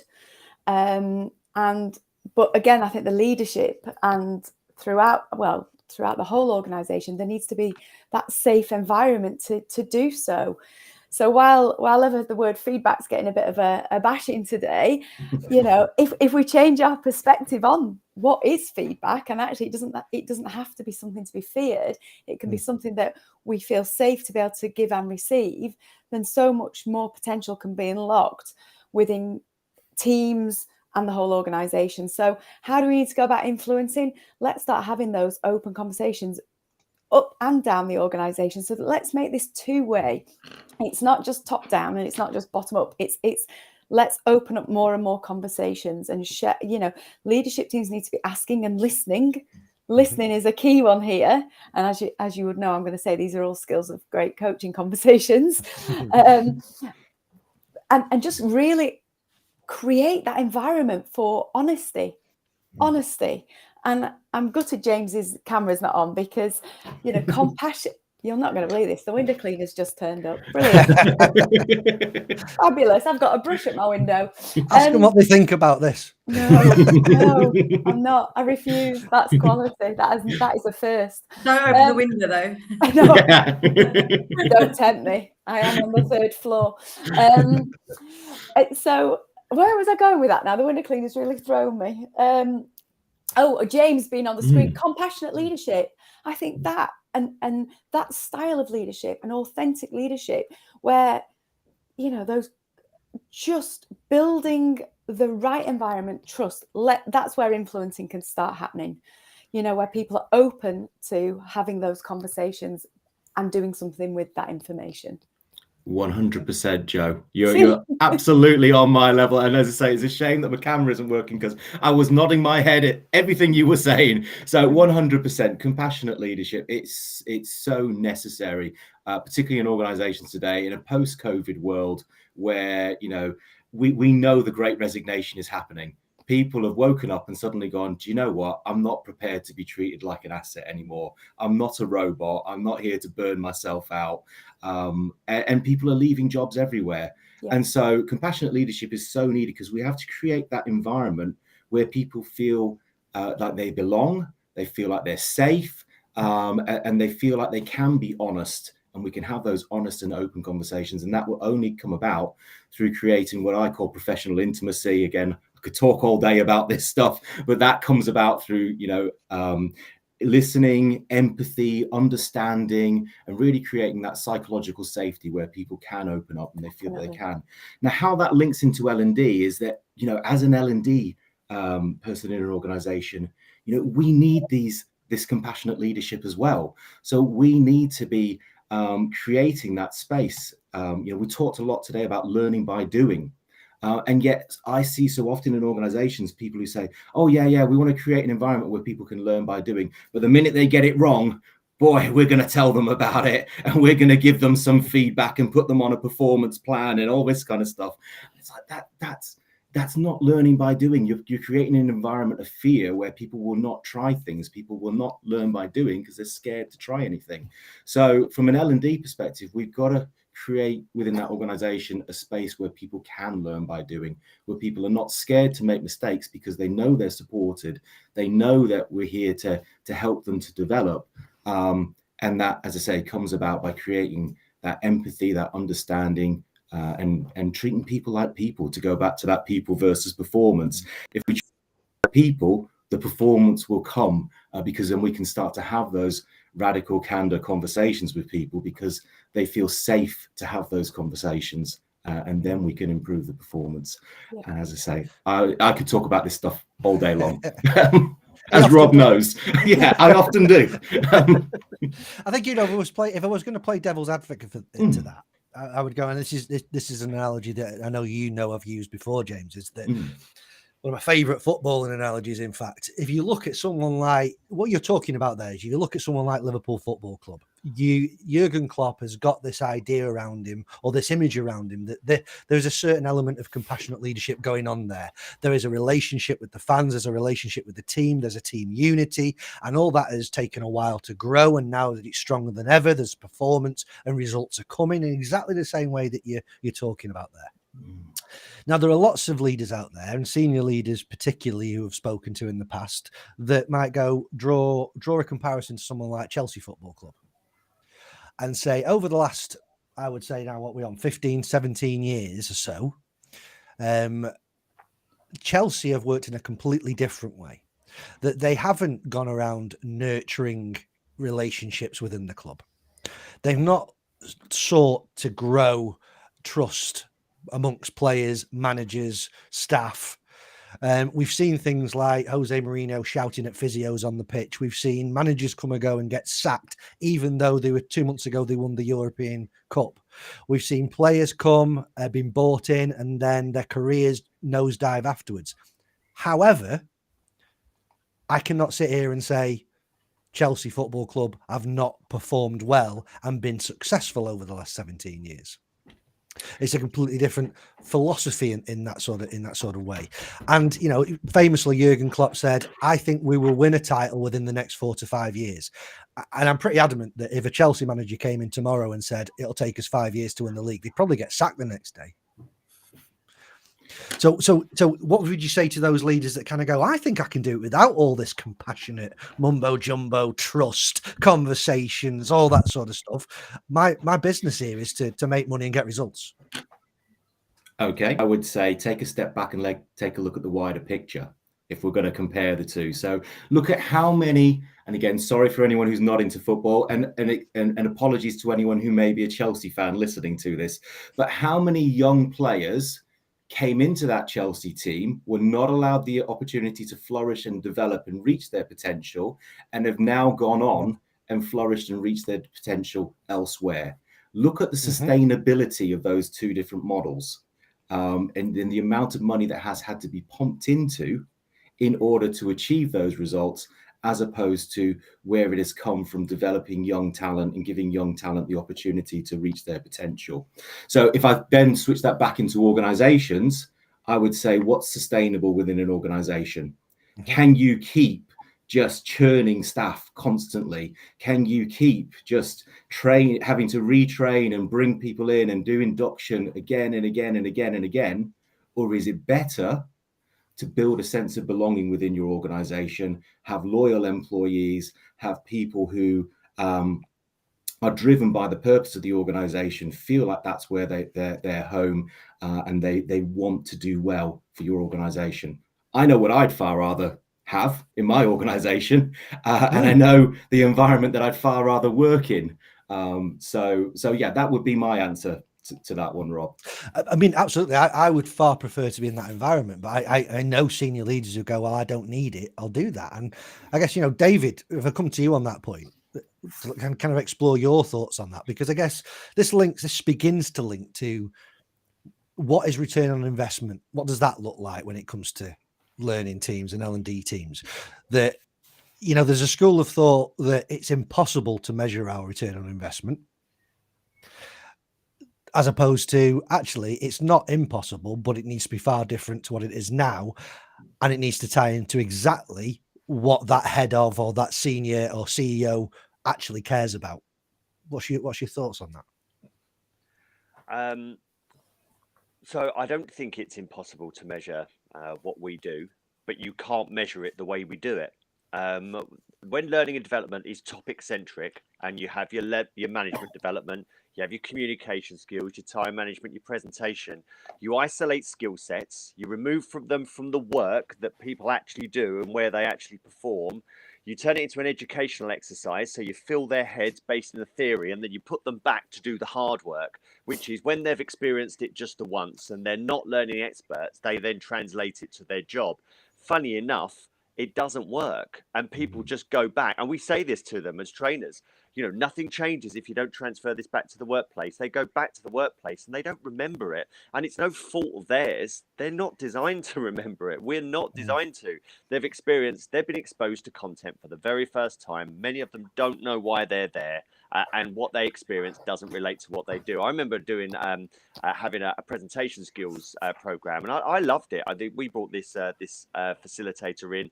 It talked very much about how the technology should complement the message, should never overlap. So we sent people on this course, we brought this in, and then people then gave me the feedback, no, our leaders need the slides, this doesn't work. So we had to strip it out. Learning and development isn't idealistic. And when we deliver topic-centric programs, and building on what we've just been discussing there, one of the biggest wastes of money globally in learning and development is management and leadership training, because we try to do this. And this is also why there is a deficit in management and leadership skills in this country, which is impacting on productivity as well, because we continue to do the same stuff. We deliver content, idealized content that doesn't relate to the job, and we expect people who aren't skilled in this, who've experienced it for the first time, to take out what is relevant and then use that in the workplace. It's bananas. What we don't do at all is understand what it is that they're in the organization to do, what they're not able to do efficiently or effectively, and help them over a period of time to do that stuff. You talked about Jurgen Klopp versus Chelsea. I'm a Chelsea fan, and we have a chant that says, "We know what we are. We're champions of the world. We know what we are." And if it was easy to train managers and then sheep dip them and then produce Jurgen Klopps, we would have 20 of them in the Premier League right now. Jurgen Klopp is genuinely, authentically himself. And you have 19 other managers who are probably genuinely, authentically themselves. And we had an Andre Villas-Boas, so did Spurs, and he was authentically himself, and it didn't work. I think that he tried on a mask that wasn't genuinely himself, and I think that he may have refined his approach over time. But you can't just say you do that or you be that. I think that the only way, and going back to your question now, Rob, how do we measure our value? Well, we measure our value when we, instead of delivering topics, we try to isolate and understand critical points of failure in our organization. If there is a problem, there is data. And it's not about what people do, it's what people are there to achieve. And some of it might be what people do, but it's the outcome of what they're trying to do, or what they're not able to do. When we're working from critical points of failure, and we can work with the people who are responsible for the work itself, then we have a ground zero. We can say this is a problem. So instead of saying our middle managers need to have courageous conversations because, well, why not? I can convince everybody in the organization that by having by courageous conversations, they can do their job better. You can convince them to buy into it at that point. But if you can't isolate the actual problems that courageous conversations is there to actually help with, then you will never measure the outcome. You will only ever measure bums on seats. And then in a year and a half, when everybody's been through the program and the fizz has run out, you just move on to the next thing, and people will be asking, was there a return on our investment there? It's the silliest question. Of course there isn't. There can't possibly be, because we didn't know what the problem was. We went round hawking a solution around like it's the next silver bullet. And this is where we go wrong in L&D, because we're always chasing the next silver bullet. Purpose-driven leadership didn't work last time, so now we're going to try this one over here. But we still haven't figured out what the problem is. But what we do is we say that it's this group of people because they can't do X. And it's not. The only way we can measure the impact of what we do is to understand the problems before we get involved. There's data to say that there is actually a problem. And going back to your question at the outset, is it people or performance? In my perspective, it's human-centered design. It is what people are in organizations to do. And if you ask them what it is that they want from learning and development, yes, some people will say, I'd like to go on a course every now and then. But the people who we really want to influence will say that they want to be able to do the job better and faster and improve their prospects. The reason that they are in organizations. So when they hit the LMS and there are 10 million bits of content, there's an exhaustive curriculum and they've been chosen to go on a course. It just doesn't matter in the long run if you're not helping people with the primary reason that they're in organizations. And I think that in learning and development, we flit across the top with our idealized designs of what leadership should be, what the culture should be, what the experience should be. And it all happens underneath there with people's gritty reality of what they experience on the job, the reasons that they are successful, the reasons they're not successful, the reasons that they feel that they're blocked. And if we did more analysis, I think to Charles's point earlier, if we spent more time analysing to figure out what it is that people are expected to do and what they're not able to do easily or effectively, we'll find that there's data on that if there is a real problem. And our work becomes meaningful and impactful. But if we just dance around the top, looking for the next silver bullet, I'm afraid, to Charles's point, it'll be another 284 years before learning and development figures out it's been doing it all wrong as well. Just give out some lemon juice quick and solve the problem. Yeah. I think it's fascinating. I know an episode of the podcast that I did with Nick Shackleton-Jones, he talked about pizza and pizzerias, and he said, it's a great thing. You can go and give out pizza in an organization and everyone will come and get that pizza and everyone will love that pizza, but it hasn't solved anything. And the next day people have forgotten about the pizza, but everyone loved it. And that's the same as putting on just the training courses. Everyone will come along, they love it, and then the next day it didn't do anything. And I think your conversation there about data becomes really interesting as well, because I think I've seen L&D teams that kind of jumped on that bandwagon of data and interpreted that meant they need to show more of their data. Whereas actually what it really meant was go and dig out the data that really matters in the organization, that proves where the problems lie, where the opportunities are, and seek out how you can either directly or indirectly influence improvements in that. How do you go about it? One exercise I do quite a lot, and again, anyone watching the video at the moment can kind of do this. Typically kind of think of the common request you might get through and what's the driving point for that. So whether that's customer satisfaction, it's NPS, it's profit, whatever it might be, something that the CEO will care about, not you and a training team, what they will care about. And then actually just do a little activity and think to yourself, what are all the things in an organization, every single thing you can think of, that impact that particular metric, that stat, that target, whatever it might be, either to improve it or that might take away from it. And then look at all those things that you come up with and maybe ask a few other people around you as well and start to say, how many of those things can we directly influence with a training course? How many of those things can we directly influence with an e-learning? And then the next time they kind of come along and say, right, what we want a big training program to go out to help people improve CSAT. There's the focus point of your performance consultancy conversation to go, okay, let's look at all the things that are going to influence that. Is this really the right way of going about it? And I guess on that point, Satnam, if I come to you and kind of go, ROI, how has that been measured in the places that you've worked? I mean, what have you been challenged with what that should look like? Have you managed to kind of come up with an answer to it to show that you're valued, or is it still as difficult as everywhere else? I'd love to know that I'd come up with an answer. I can tell you what I think, but not necessarily if I've come up with the answer. I guess it's a couple of things, and I'll try to kind of connect the conversations we're having. For me, I think it's really about that authentic leadership all the way through.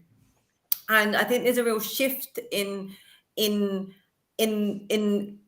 us as people. I was in a dinner yesterday and I was talking about this, that when I joined the workforce, I was, my role models to that point, like my parents and everybody that had gone, had been at work, were very much like hard work, and just keep your head down, don't say anything, and it was almost like we turned up to work and we conformed to the culture. Good or bad, we conform to it. But, as the world has progressed and as things so much has progressed, we are now at that point as human beings, we want to be a place where we truly belong, where I can be me, where you can be you. And I think there's a lot of difference in that.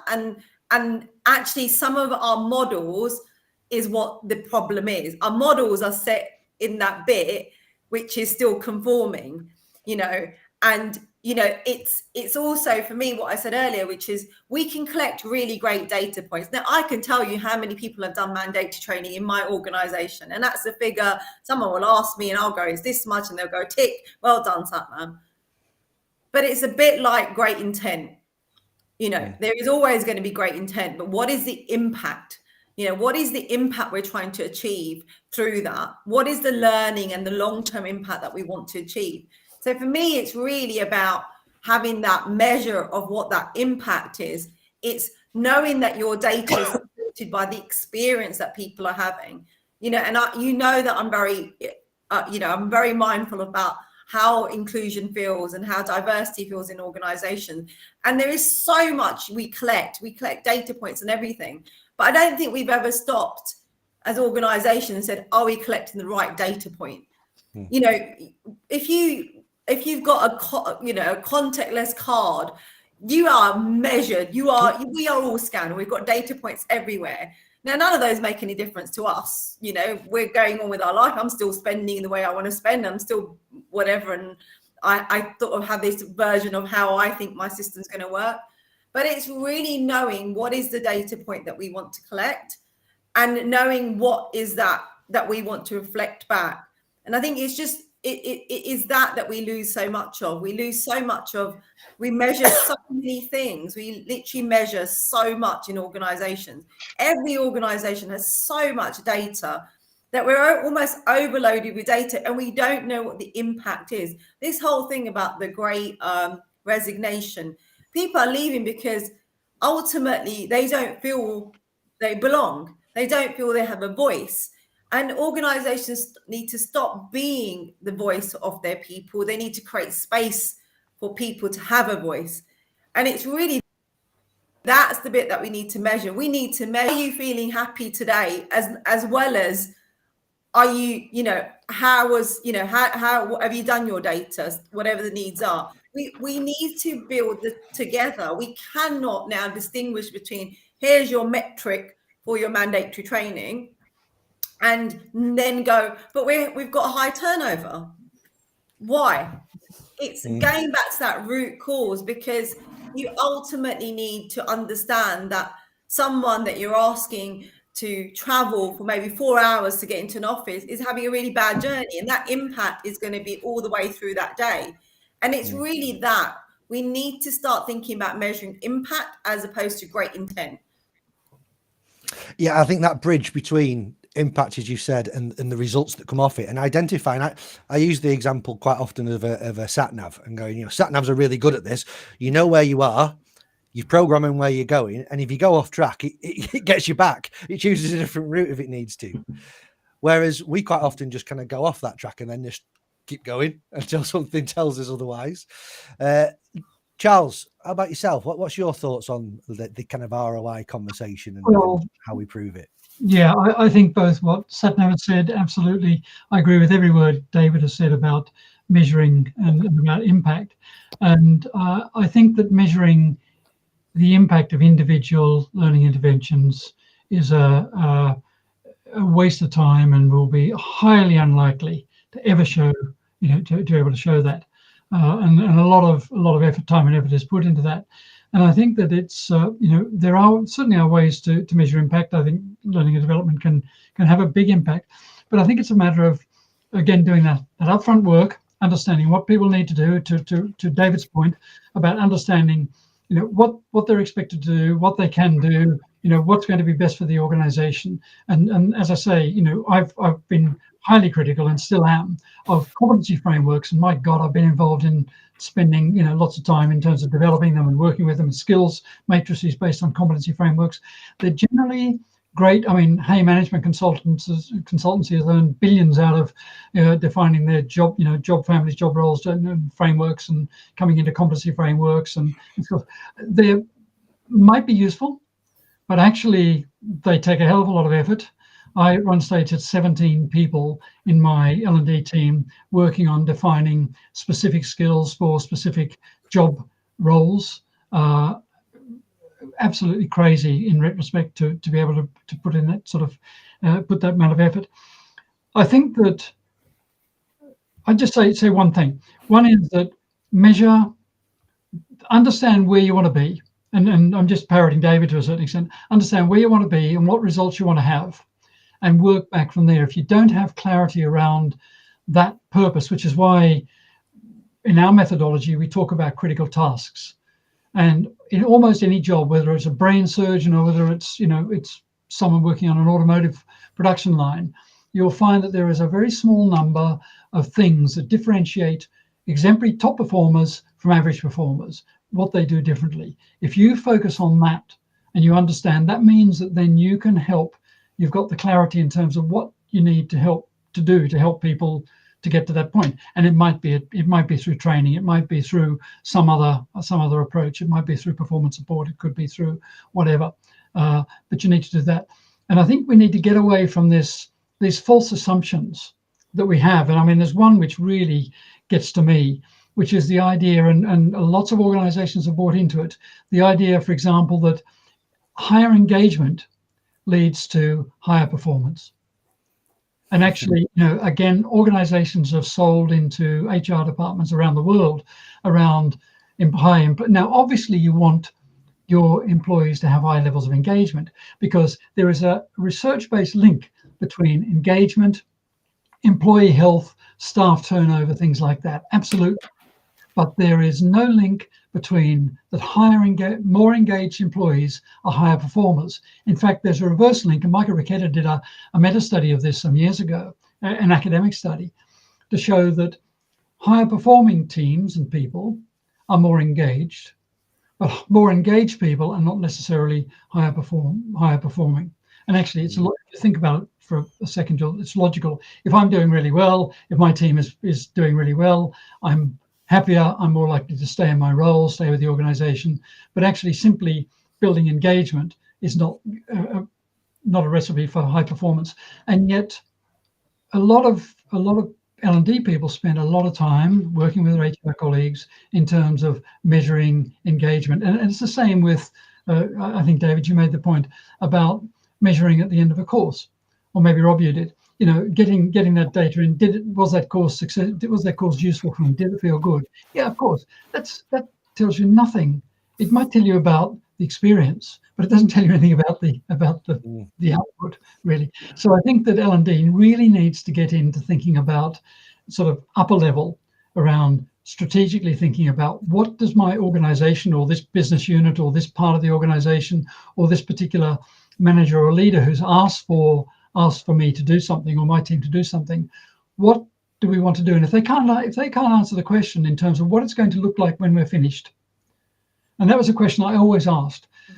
A manager would come to me and say, Charles, I'd like your team to develop this program on XYZ, upgrade our first level manager program or our onboarding program. I would always say, okay, what is it going to look like when it's finished? And if they can't answer, or you can't elicit the answer to that, don't do it. Mm-hmm. Yeah, absolutely. I like that. I think we've gone. James, have you got something to add? I was going to jump in that no, 100% agree with everything that's being said, and my motto is always we have to begin with the end in mind. 100%. Anything that you're creating or anything like that, it comes back to what are we trying to achieve, and really understanding the problem to begin with, and understanding where we want to get to, and that comes through creating those environments where we can be honest and candid with each other. I'm just conscious that we have this other question, Rob, but it kind of ties in a little bit with what we've just been saying around sort of mandatory training, frameworks, things like that. So some of this stuff that we do within L&D that some of it is we have to do it from a regulatory point of view. So the question comes from Kat, and I know Kat's sort of background, she's one of our members, but also, you know, for those of you who don't know, you know, my background is financial services, so highly regulated, compliant environments where a lot of the training, if you like, has to be done because there is a piece of legislation that says this person must have this training, must sit on this course, must do this. So Kat was asking, in an environment where we have lots of checkbox training, compliance training, where regulators only care about, you know, did they do the training? How can we reframe and reshape some of this? Because, you know, to the point that a lot of this is stuff that we have to do from a legislation point of view. What are your thoughts, and where do we want to go first with that one? I've got an opinion myself, but David's put his Go on, David, his hand straight up. Go on, David. Yeah, so I used to work in finance as well. I worked for Lloyds TSB when it was still a thing, for NatWest and Lehman Brothers. Lehman Brothers could have learned a little bit from this, couldn't they? What I think is with compliance is it's a necessary evil. Okay, I would say if you're doing this from scratch and you're building something, putting in your compliance or regulatory training, I'd say you need to make sure that you are solving the real problems first of all. If you are plugging a gap because there is you've got people who are non-compliant or you've been found out, plug that gap. You need to make sure you're solving actual problems. Now, the vast majority of organizations are just trying to cover themselves just in case something pops up, and then learning and development can go to the LMS to see whether they've done the training, whether they passed the scores, and whether there's a legitimate case to get rid. It's an episode in devolving culpability for mess ups from the organization to the individual. Let's be really clear about it. I would say if you're doing this, try not to outsource pain to the employee. Do get them to do the minimum possible in order to cover your backside. If all you need to do is have them read something in order to be compliant, then that's the case. Just do that. If they need to answer 3 questions, then just write 3 questions. Don't write 10.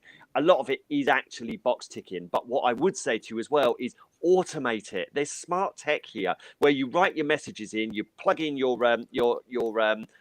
compliance training, and then it just goes off. Every time someone joins the organization, they get the content, then they're chased via whatever, whether it's email or whether it's by messaging, wherever it is. You as long as you're not applying any admin to that. I think too many learning and development teams get caught up in the administration and the coordination of what they're trying to do, and even the delivery of stuff that they'll never measure the impact of. So I'd say that automate as much as you can, outsource the stuff that isn't business critical, and then focus on the stuff where you can make a meaningful, demonstrable difference for your own personal, professional integrity, as well as the benefit that you could deliver to the organization. Too many organizations feel that our learning and development professionals will see that their value is in the administration, coordination, and delivery of bog standard L&D stuff. And I'd say that get yourself out of that.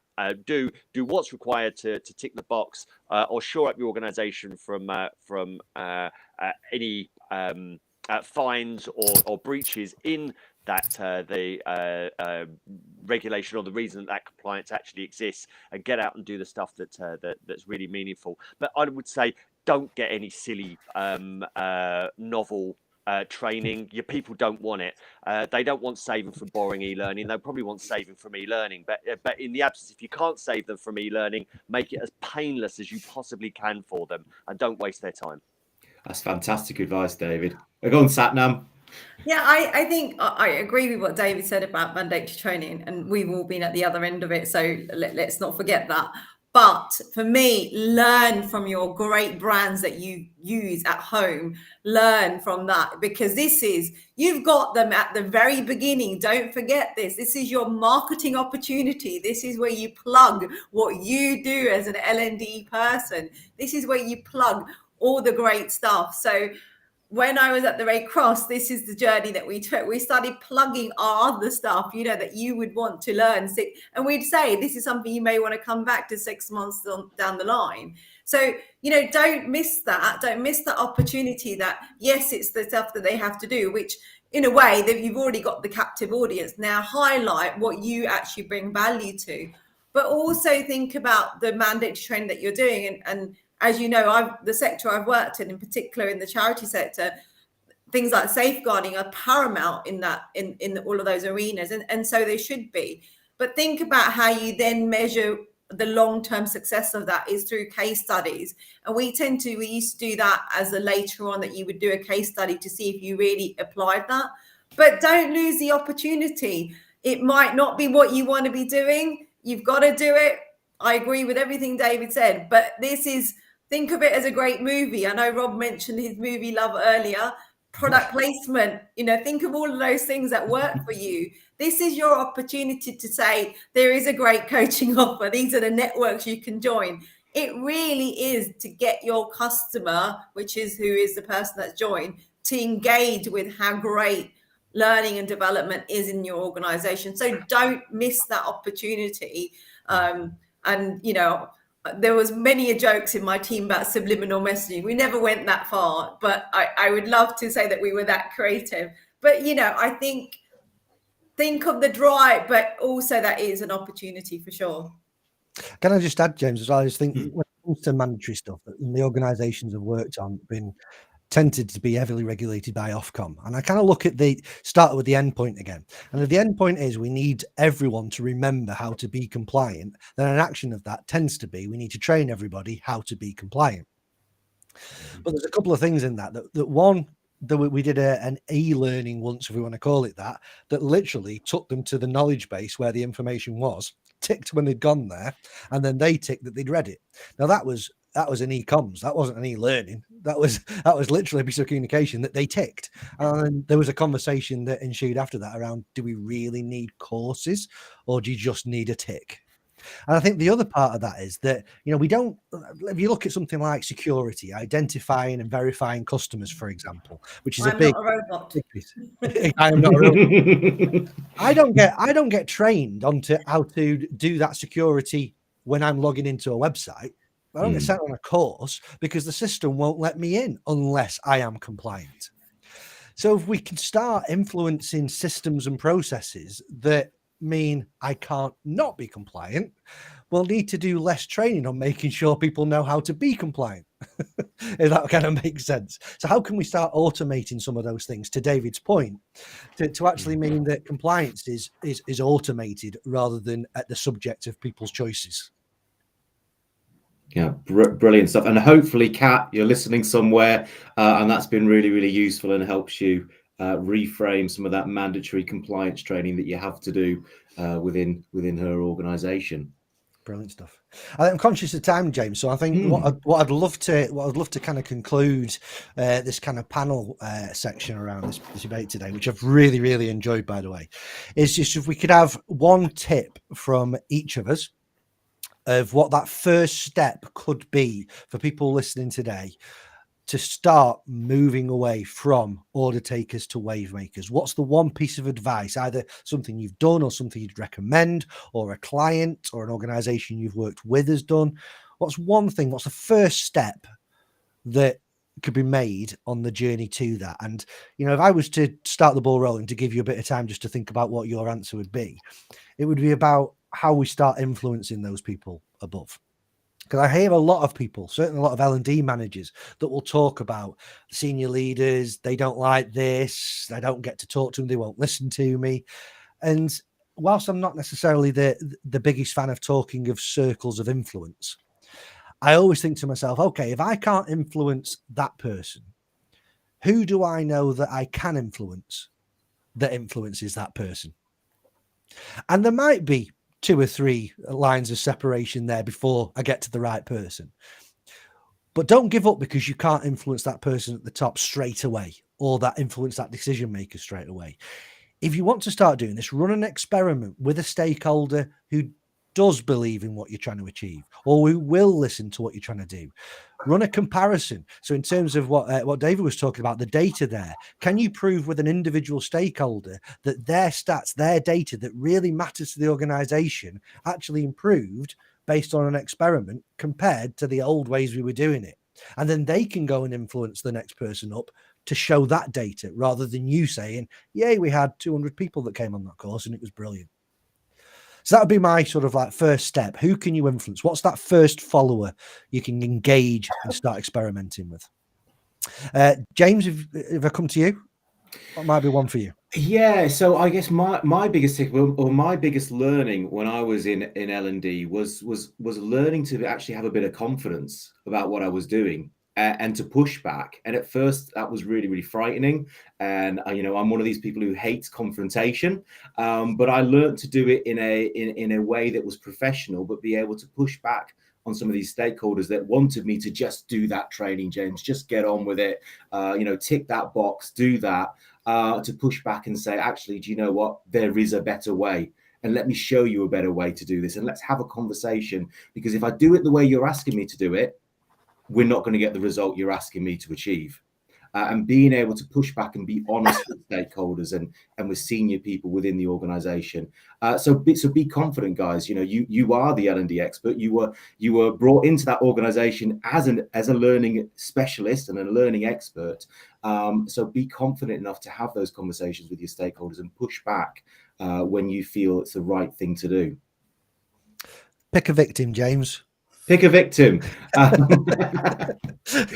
Just purely because she's next to me on the screen. Joe, I'm going to head to you. I think it's going to be building on your point there, James, actually, which is not so much about the pushback, but actually learn to ask great questions. So there's a bit of me here saying coach your stakeholders as well.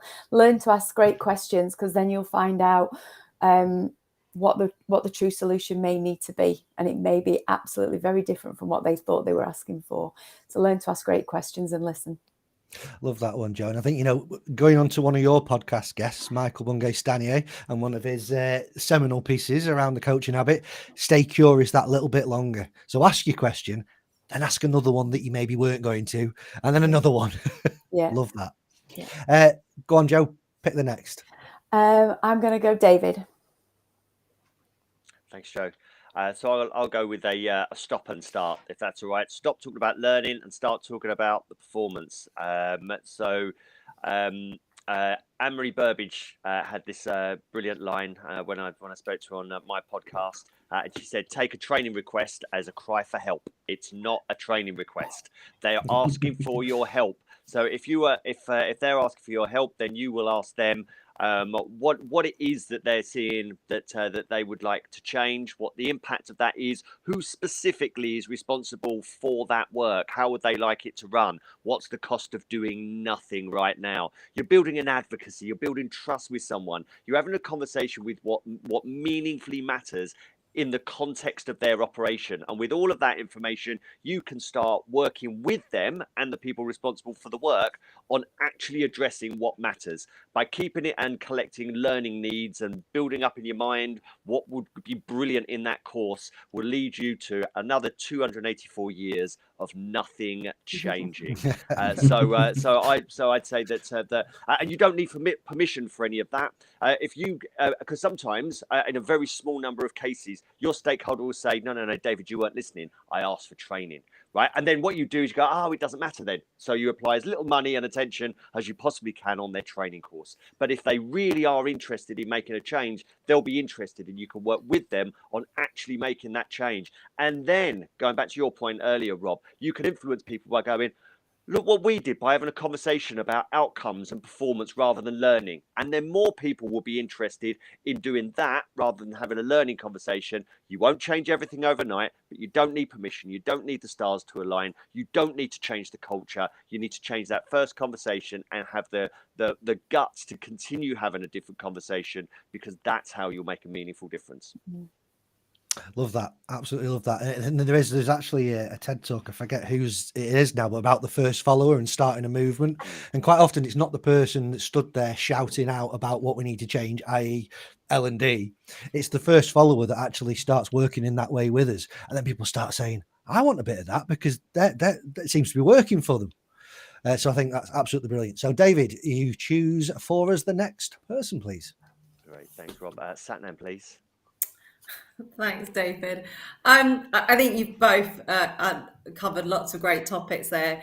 I think for me, think of learning as food. You are your own target audience. Like really, genuinely, we all eat, we all learn. So don't forget that. There are so many learning products, and I think I've been guilty of it at some point in my life. Building something that even you don't like, come on, you are your own test product. Really think about what you would want in a journey or a development program and all of those conversations. So don't go and do an e-learning that even you don't like clicking through. Like, honestly, you are already a target audience. You have the people experience. You work in that organization. You are the primary goal. So don't put your experience to one side. Treat you as the first test audience. So that's my advice, and I'll go hand over straight to Charles. Love that. Go on, Charles. Thanks, Satnam, and really just adding to what Satnam and Joe and David have all said. My advice would be always start with the end in mind. Ask more questions than you think to be reasonable. Listen. And then when you've identified what the real problem is, when you start to build a solution, plan for the 100 and start with the 70. So that means, think about everything that you could possibly do or what needs to get done in order to solve this problem, but always start with whatever it is closest to the point of work, because there's a huge amount of research that shows that when we learn something new or relearn something, if the context in which we're going to use it is as close to the context and where we learn it, it's going to be more effective. And that bit of research goes back about 121 years by a couple of American psychologists called Woodworth and Thorndike. So start with the end in mind, ask lots of questions, and then when you build systemically. I think combining the last 2 points there, so Charles and Satnam, I think it's really important as L&D professionals, yes, think ourselves as learners as well, but tying that into 70-20-10, go back to that original research and do what they did. Reflect yourself and go, how have I learned the things that I have learned about learning, about L&D, about anything else in your life, and go back and just kind of segment them off a little bit. And like Charles, you've said, it overlaps. It won't all be nice and neat, everything in the 70, some things will overlap, but kind of go back and go, what are the main things or main ways I've learned? And the chances are, with all the experience and expertise that you've gained, all the learning, all the things you've been through in your career and life, the chances are the main learning points won't have been the e-learnings or the tick boxes or the training courses. They may have been a starting point. They may have been a great reflection point. But, if you're in doubt of that, go and ask your manager, go and ask a senior leader and said, right, okay, I think I could replace you and all your expertise within 3 weeks of training someone else up. And they'll tell you, of course, you couldn't do that, because they know that their expertise has been built up very differently than just a training course. So absolutely brilliant. And thank you all so much for coming along today and answering all these questions. I mean, I've learned plenty from it. So I'm quite sure that everyone watching and on the recordings that we'll put out there as well have learned plenty as well. So James, over to you to kind of your thoughts and debrief and thoughts about the day, and any other questions that you want to ask the guys about their takeaways. Yeah, so what I wanted to do at the very end here really is, if we have got people on live, I'd like to give you a bit of space really to start to think about actually what are you taking away from this event. So I've got a few questions to get sort of hopefully some juices going, get people thinking about what they want to do. But equally, panel, if you want to jump in as well, if you feel that listening to what other people have said, you've learned something new, or there's a little nugget that you've taken away, then by all means jump in with those questions as well. So if you are live, please feel free to interact as well. If you want to chat and send it through to us, you're happy for us to share that live and interactive. But if not, please make sure you do this. And if you're watching the video, feel free to pause the video at this stage and give yourself the chance to reflect, because it is such an important thing to do. Ignore the man in the check shirt taking photograph selfies. Oh, here he is with his selfies. Selfie man, Rob. So my first question, as I say, I'll give some time of just air space just for people to reflect and think, and then I'll come to our panel and see if they've got anything for them. But my first question really is, what has been your key learning point today? So if you're listening to this, just pause for a moment and think about and jot down, give you 10 seconds or so. What has been your key learning point today?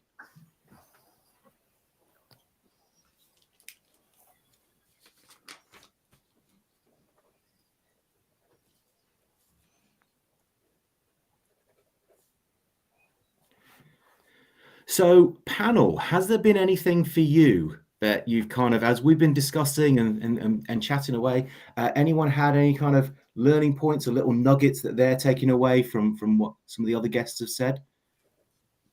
Where should I head first? I'm looking to see if anyone's keen to.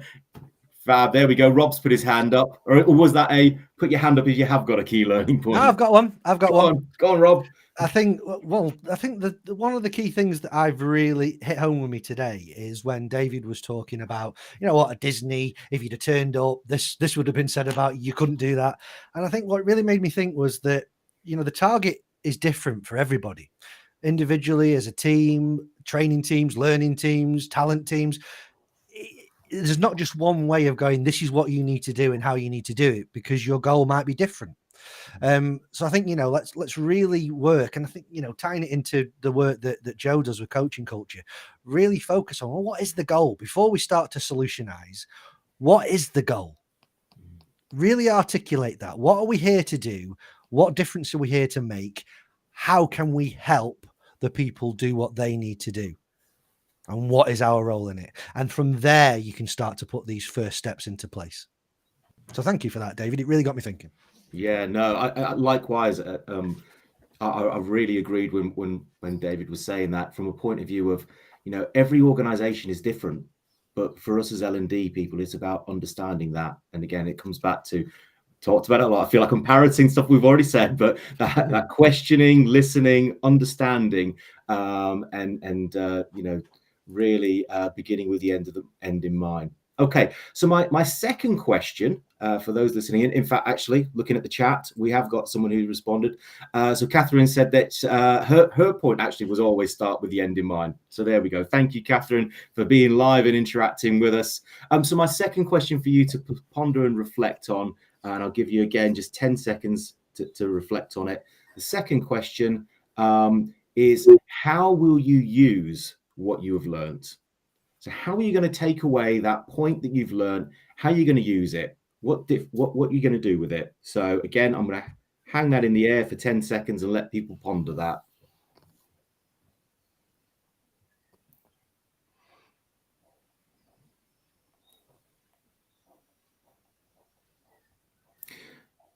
Okay, so again, I'm going to head to the panel first and say, has anyone got any thoughts on how some of what we've learned can be used and how we can put some of this stuff into practice? Fab, where am I heading? I think that was it. Joe made a tentative. Joe, go on, Joe. It's really difficult not to put my hand up like this. Yeah. Back at school. Please, sir. I know. As part of my role, we've got the Coaching Culture magazine, and we are literally now at the finishing touches of our issue 14 of the magazine, and we are doing an article on just-in-case versus just-in-time learning. And everything that we've talked about today is absolutely about how you bring that. Well, one, I'm going to question the word learning, to be fair, before the article goes to print. That's going to get me thinking. But actually about how really to share the importance of that relevance to your role, and how you can excel in your role is absolutely about that just-in-time discovery. And I think it's so important to get the message out more and more, rather than just focusing on the just-in-case stuff, which is back to the comment earlier, which was move away from learning being something like schooling. Brilliant, Joe. And just so that it's out there, if people want to get that episode 14 or anything, how can they go about doing that? it's back to earlier on the go onto our coachingculture.com, and you can for free subscribe to the resources, and issue 14 will be being printed off next week, so it'll be do that quick to get hold of issue 14. So it's joining our Coaching Culture community, but it's about getting access to. There's issue 13, a culture of belonging, which is exactly talking to what Satnam said earlier. So yeah, just go subscribe, join the community, and you'll get all these free resources. Brilliant. Thank you so much, Joe.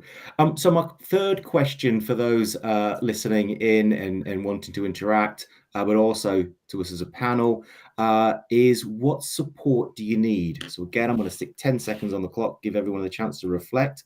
But in order to put that into practice, to take what you've learned and use it, what support do you need?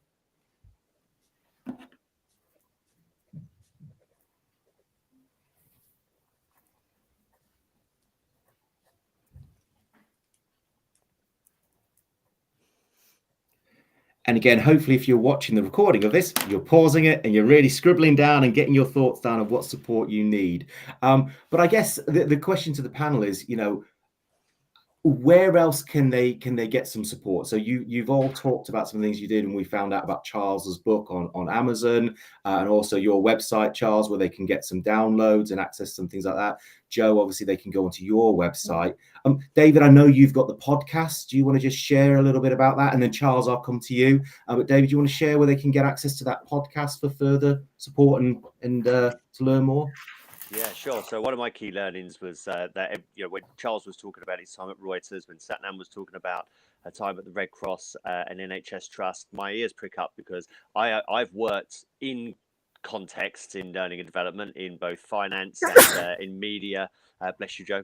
And I've worked with people closely in other sectors as well. And I know that that sectors are fundamentally different in terms of their cultures and their expectations. And so what better way to understand context and cultures by listening to people and their stories? So by all means, please download and listen to the Learning and Development podcast, in which as I've said, I'm 90 odd episodes in. And I try to speak to people who are on the front line and doing learning and development that matters within their organizations. And I'm a big believer that you can't separate culture from a development from culture. It's like trying to remove the egg from a cake. And so listen to people's stories and understand their cultures, and of course apply contextual nuance to your development as well. Brilliant. Thank you so much, David. And Charles, I saw your hand pop up. Yeah, I was just going to make a comment about what you need. I mentioned Jerome Brunner, the educational psychologist, early on. Brunner once posed the question, what's the difference between learning physics and being a physicist? And you can replace physics and physicists for any other profession, any other area of work you care to think about. And Brunner's answer to that is, when you learn physics, you get the certificate, you get the degree or whatever it is, it doesn't make you a physicist. What makes you a physicist is that, in Jerome Brunner's words, you're inculcated into the culture of the profession. So in other words, you need to build a community or join a community, multiple communities, and you need to work with peers. And, the work that, Joe, you do, I'm sure that your daily work in terms of making sure that you're creating a culture of learning through others, learning from coaching and so on. So I think that, go back to Brunner and think about what's the difference between learning about L&D and becoming a real L&D professional. And one of the answers is embed yourself in the professional community, because that will be one of your greatest opportunities to learn. Love that. Brilliant, Charles. And you've led me nicely into my fourth question, actually. But before I do that, I just want to quickly turn to Satnam. And is there anything from you in terms of support or things like that? Don't stay in the ivory tower. I think there's a real element of all of us as we progress in our careers and our journeys that we're not walking the walk. We're not doing, whether we're living that virtual, but get out there, listen. I've been in my new job just short of 3 weeks now, and I'm taking every opportunity to go and hear and listen and understand where the greats are and where the areas of improvement are. And I went into building, if you ever know where I'm kind of based out of, there's lots of camps there. And I walked into building the other day, and wonderful receptionist who guided me through to where I wanted to go. But while I was waiting for the lift, I heard her have what I call the fundamental leadership conversation with a patient who turned up with a mobility issue. She was empathetic, she was compassionate, and you know, that is what you want the person to experience. She was able to say, you know, you sit here, I'll get the service to you because you have a mobility challenge. And, you know, that wasn't the word she used, but her at that touch point, she gave that person the best experience. So go out there and listen for those nuggets. And if you have time, question them how they develop their style, because there is something that you will learn from that. So don't stay in the ivory tower, listen to your people, experience those journeys that others are experiencing, so that you can go, those bits don't need improving, they're fantastic, but here I think we can add value. So again, it's really about being those ears and eyes of the organization. Fantastic. Thanks, Anna. I think that's so important. It's so easy in L&D to become siloed or sit in our little silo away from everyone else and think we're the ones down the corridor somewhere in an office far away, where actually, you know, to do what we do and to have impact, we need to be in there and amongst the people, be visual and finding out what's happening. Go on, on that, James, I just think, you know, you're talking about that siloed thing. It's so easy to think, how am I going to do this on my own? And even in big L&D teams, you might be the only design manager still. You might be the only training delivery manager. You might be the only training evaluation manager, and no one else really talks your language. Everyone on this call has got a community of sorts that they've built or they're part of. Join them. Experiment with things, try things out, listen to David's podcast, listen to my podcast. I know, Satnam, you do work with the LPI. Look at the things that they're doing and the resources they've got and the community they're building. The coaching culture community we've talked about, the podcast, the magazine, the conference, getting people like-minded to come and share those ideas with. Charles, you've got the performance-based learning programs and all the different forums that go coach with that. And I've seen the events that you put on LinkedIn as well, that people can join to start thinking this way. And of course, James, not to mention, obviously, the L&D Mastermind community. Be brave, be vulnerable, go out there and just share things. And when people post things on there or ask for advice on there, go to them and give them some, or ask them, or coach them, or just support each other with these things. We're not on our own. There's so many people going through the same thought that you're having right there and then, even if they're not in your organization. Brilliant. And again, you segued me nicely into that final fourth question that I'm going to ask and get our audience to reflect on, which is, how can you use community to support you? So, you know, we've talked a lot about belonging. We've talked about this post-COVID world. I'm a massive believer in community. So how can you use community to support you as you continue this journey of changing from being an order taker to a wave maker? I'll give you 10 seconds to sort of think about that, reflect on that, and then we'll go to the panel.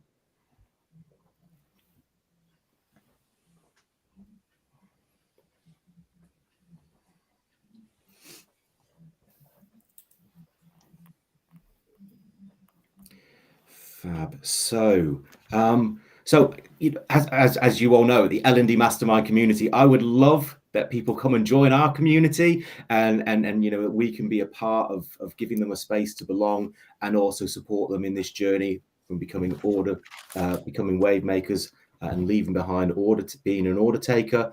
But from our panel, any thoughts from you about how you can utilize community in this? So go on, Satnam. I think the work I've done is all been about community, and the organisation I work, they're fundamentally enriched in community. But I'm going to steal something which was from the Red Cross when I first joined, and it really resonated with me, which was that we're a global organisation. So we're around the globe and around the corner. And that's what community is all about, that, you know, in this world that we're living in virtually, and I'm sure it will continue, we've got access to all of that. We've got access to that global community in a way that we've never had that access. But also we can be around the corner to each other. And I think there is an element of what Rob was saying, was that, you know, do reach out, do connect with people. So that is your around the corner. You know, it's like talking to your friend and saying, I've got a question. I think you might be able to answer it or signpost me to someone. And then, you know, go broader, go to that global community, listen to those areas that you are fascinated by. Also think of the words that translate. I think there's some of the stuff that we've talked about translates quite well into things like transformation. And there's so many people who do transformation. You know, I love things like, you wouldn't look at it now, but, you know, and at one point I was a gym freak. And I used to love things like the 12 transformation plan, you know, those things. But I used to like the science behind it, which said, you know, how do you retain it? And all of those things are areas that you can really tap into with the lens of what you want to do in your organization. So it really is, think of it like almost like the Red Cross, as I said, around the globe and around the corner. So it's very much about the tools to access communities in a multitude of ways, as well as those individual conversations. Don't hold back, reach out. Brilliant. Thank you so much, Satnam. Any other thoughts from around our panel, around community? And then we better start to wrap things up, hadn't we, Rob? That 3 hours has flown by. I'm actually thrilled about the fact and pleasantly surprised that we've nailed the timing exactly. That just goes to show that as an L&D professional, we quite often would look at that and go, how the hell have I going to have enough content to last 3 hours? But it's not about content, it's about great conversations. So that's how. True. I think that's almost a great way to end. But let me just, out of courtesy, go to our panel and say any final thoughts, anything that you want to jump in with before we close things. No. Fantastic. Okay. Well, thank you so much to all of our panelists for coming along today. I really, really appreciate it. There's been some fantastic insights and fantastic observations. And to our audience, I really, really hope that you have found that valuable and you're taking away some key learnings that you can go away and implement in your organizations and in your L&D career that help you go on and thrive. So thank you so much, and thank you to everyone who's joined us interactively. I can see some comments coming in straight away. People from around the world saying thank you so much for the session. So thank you guys, and I'm going to end it there at exactly 3 hours. So thank you so much. Thank you to our audience as well. Thank you.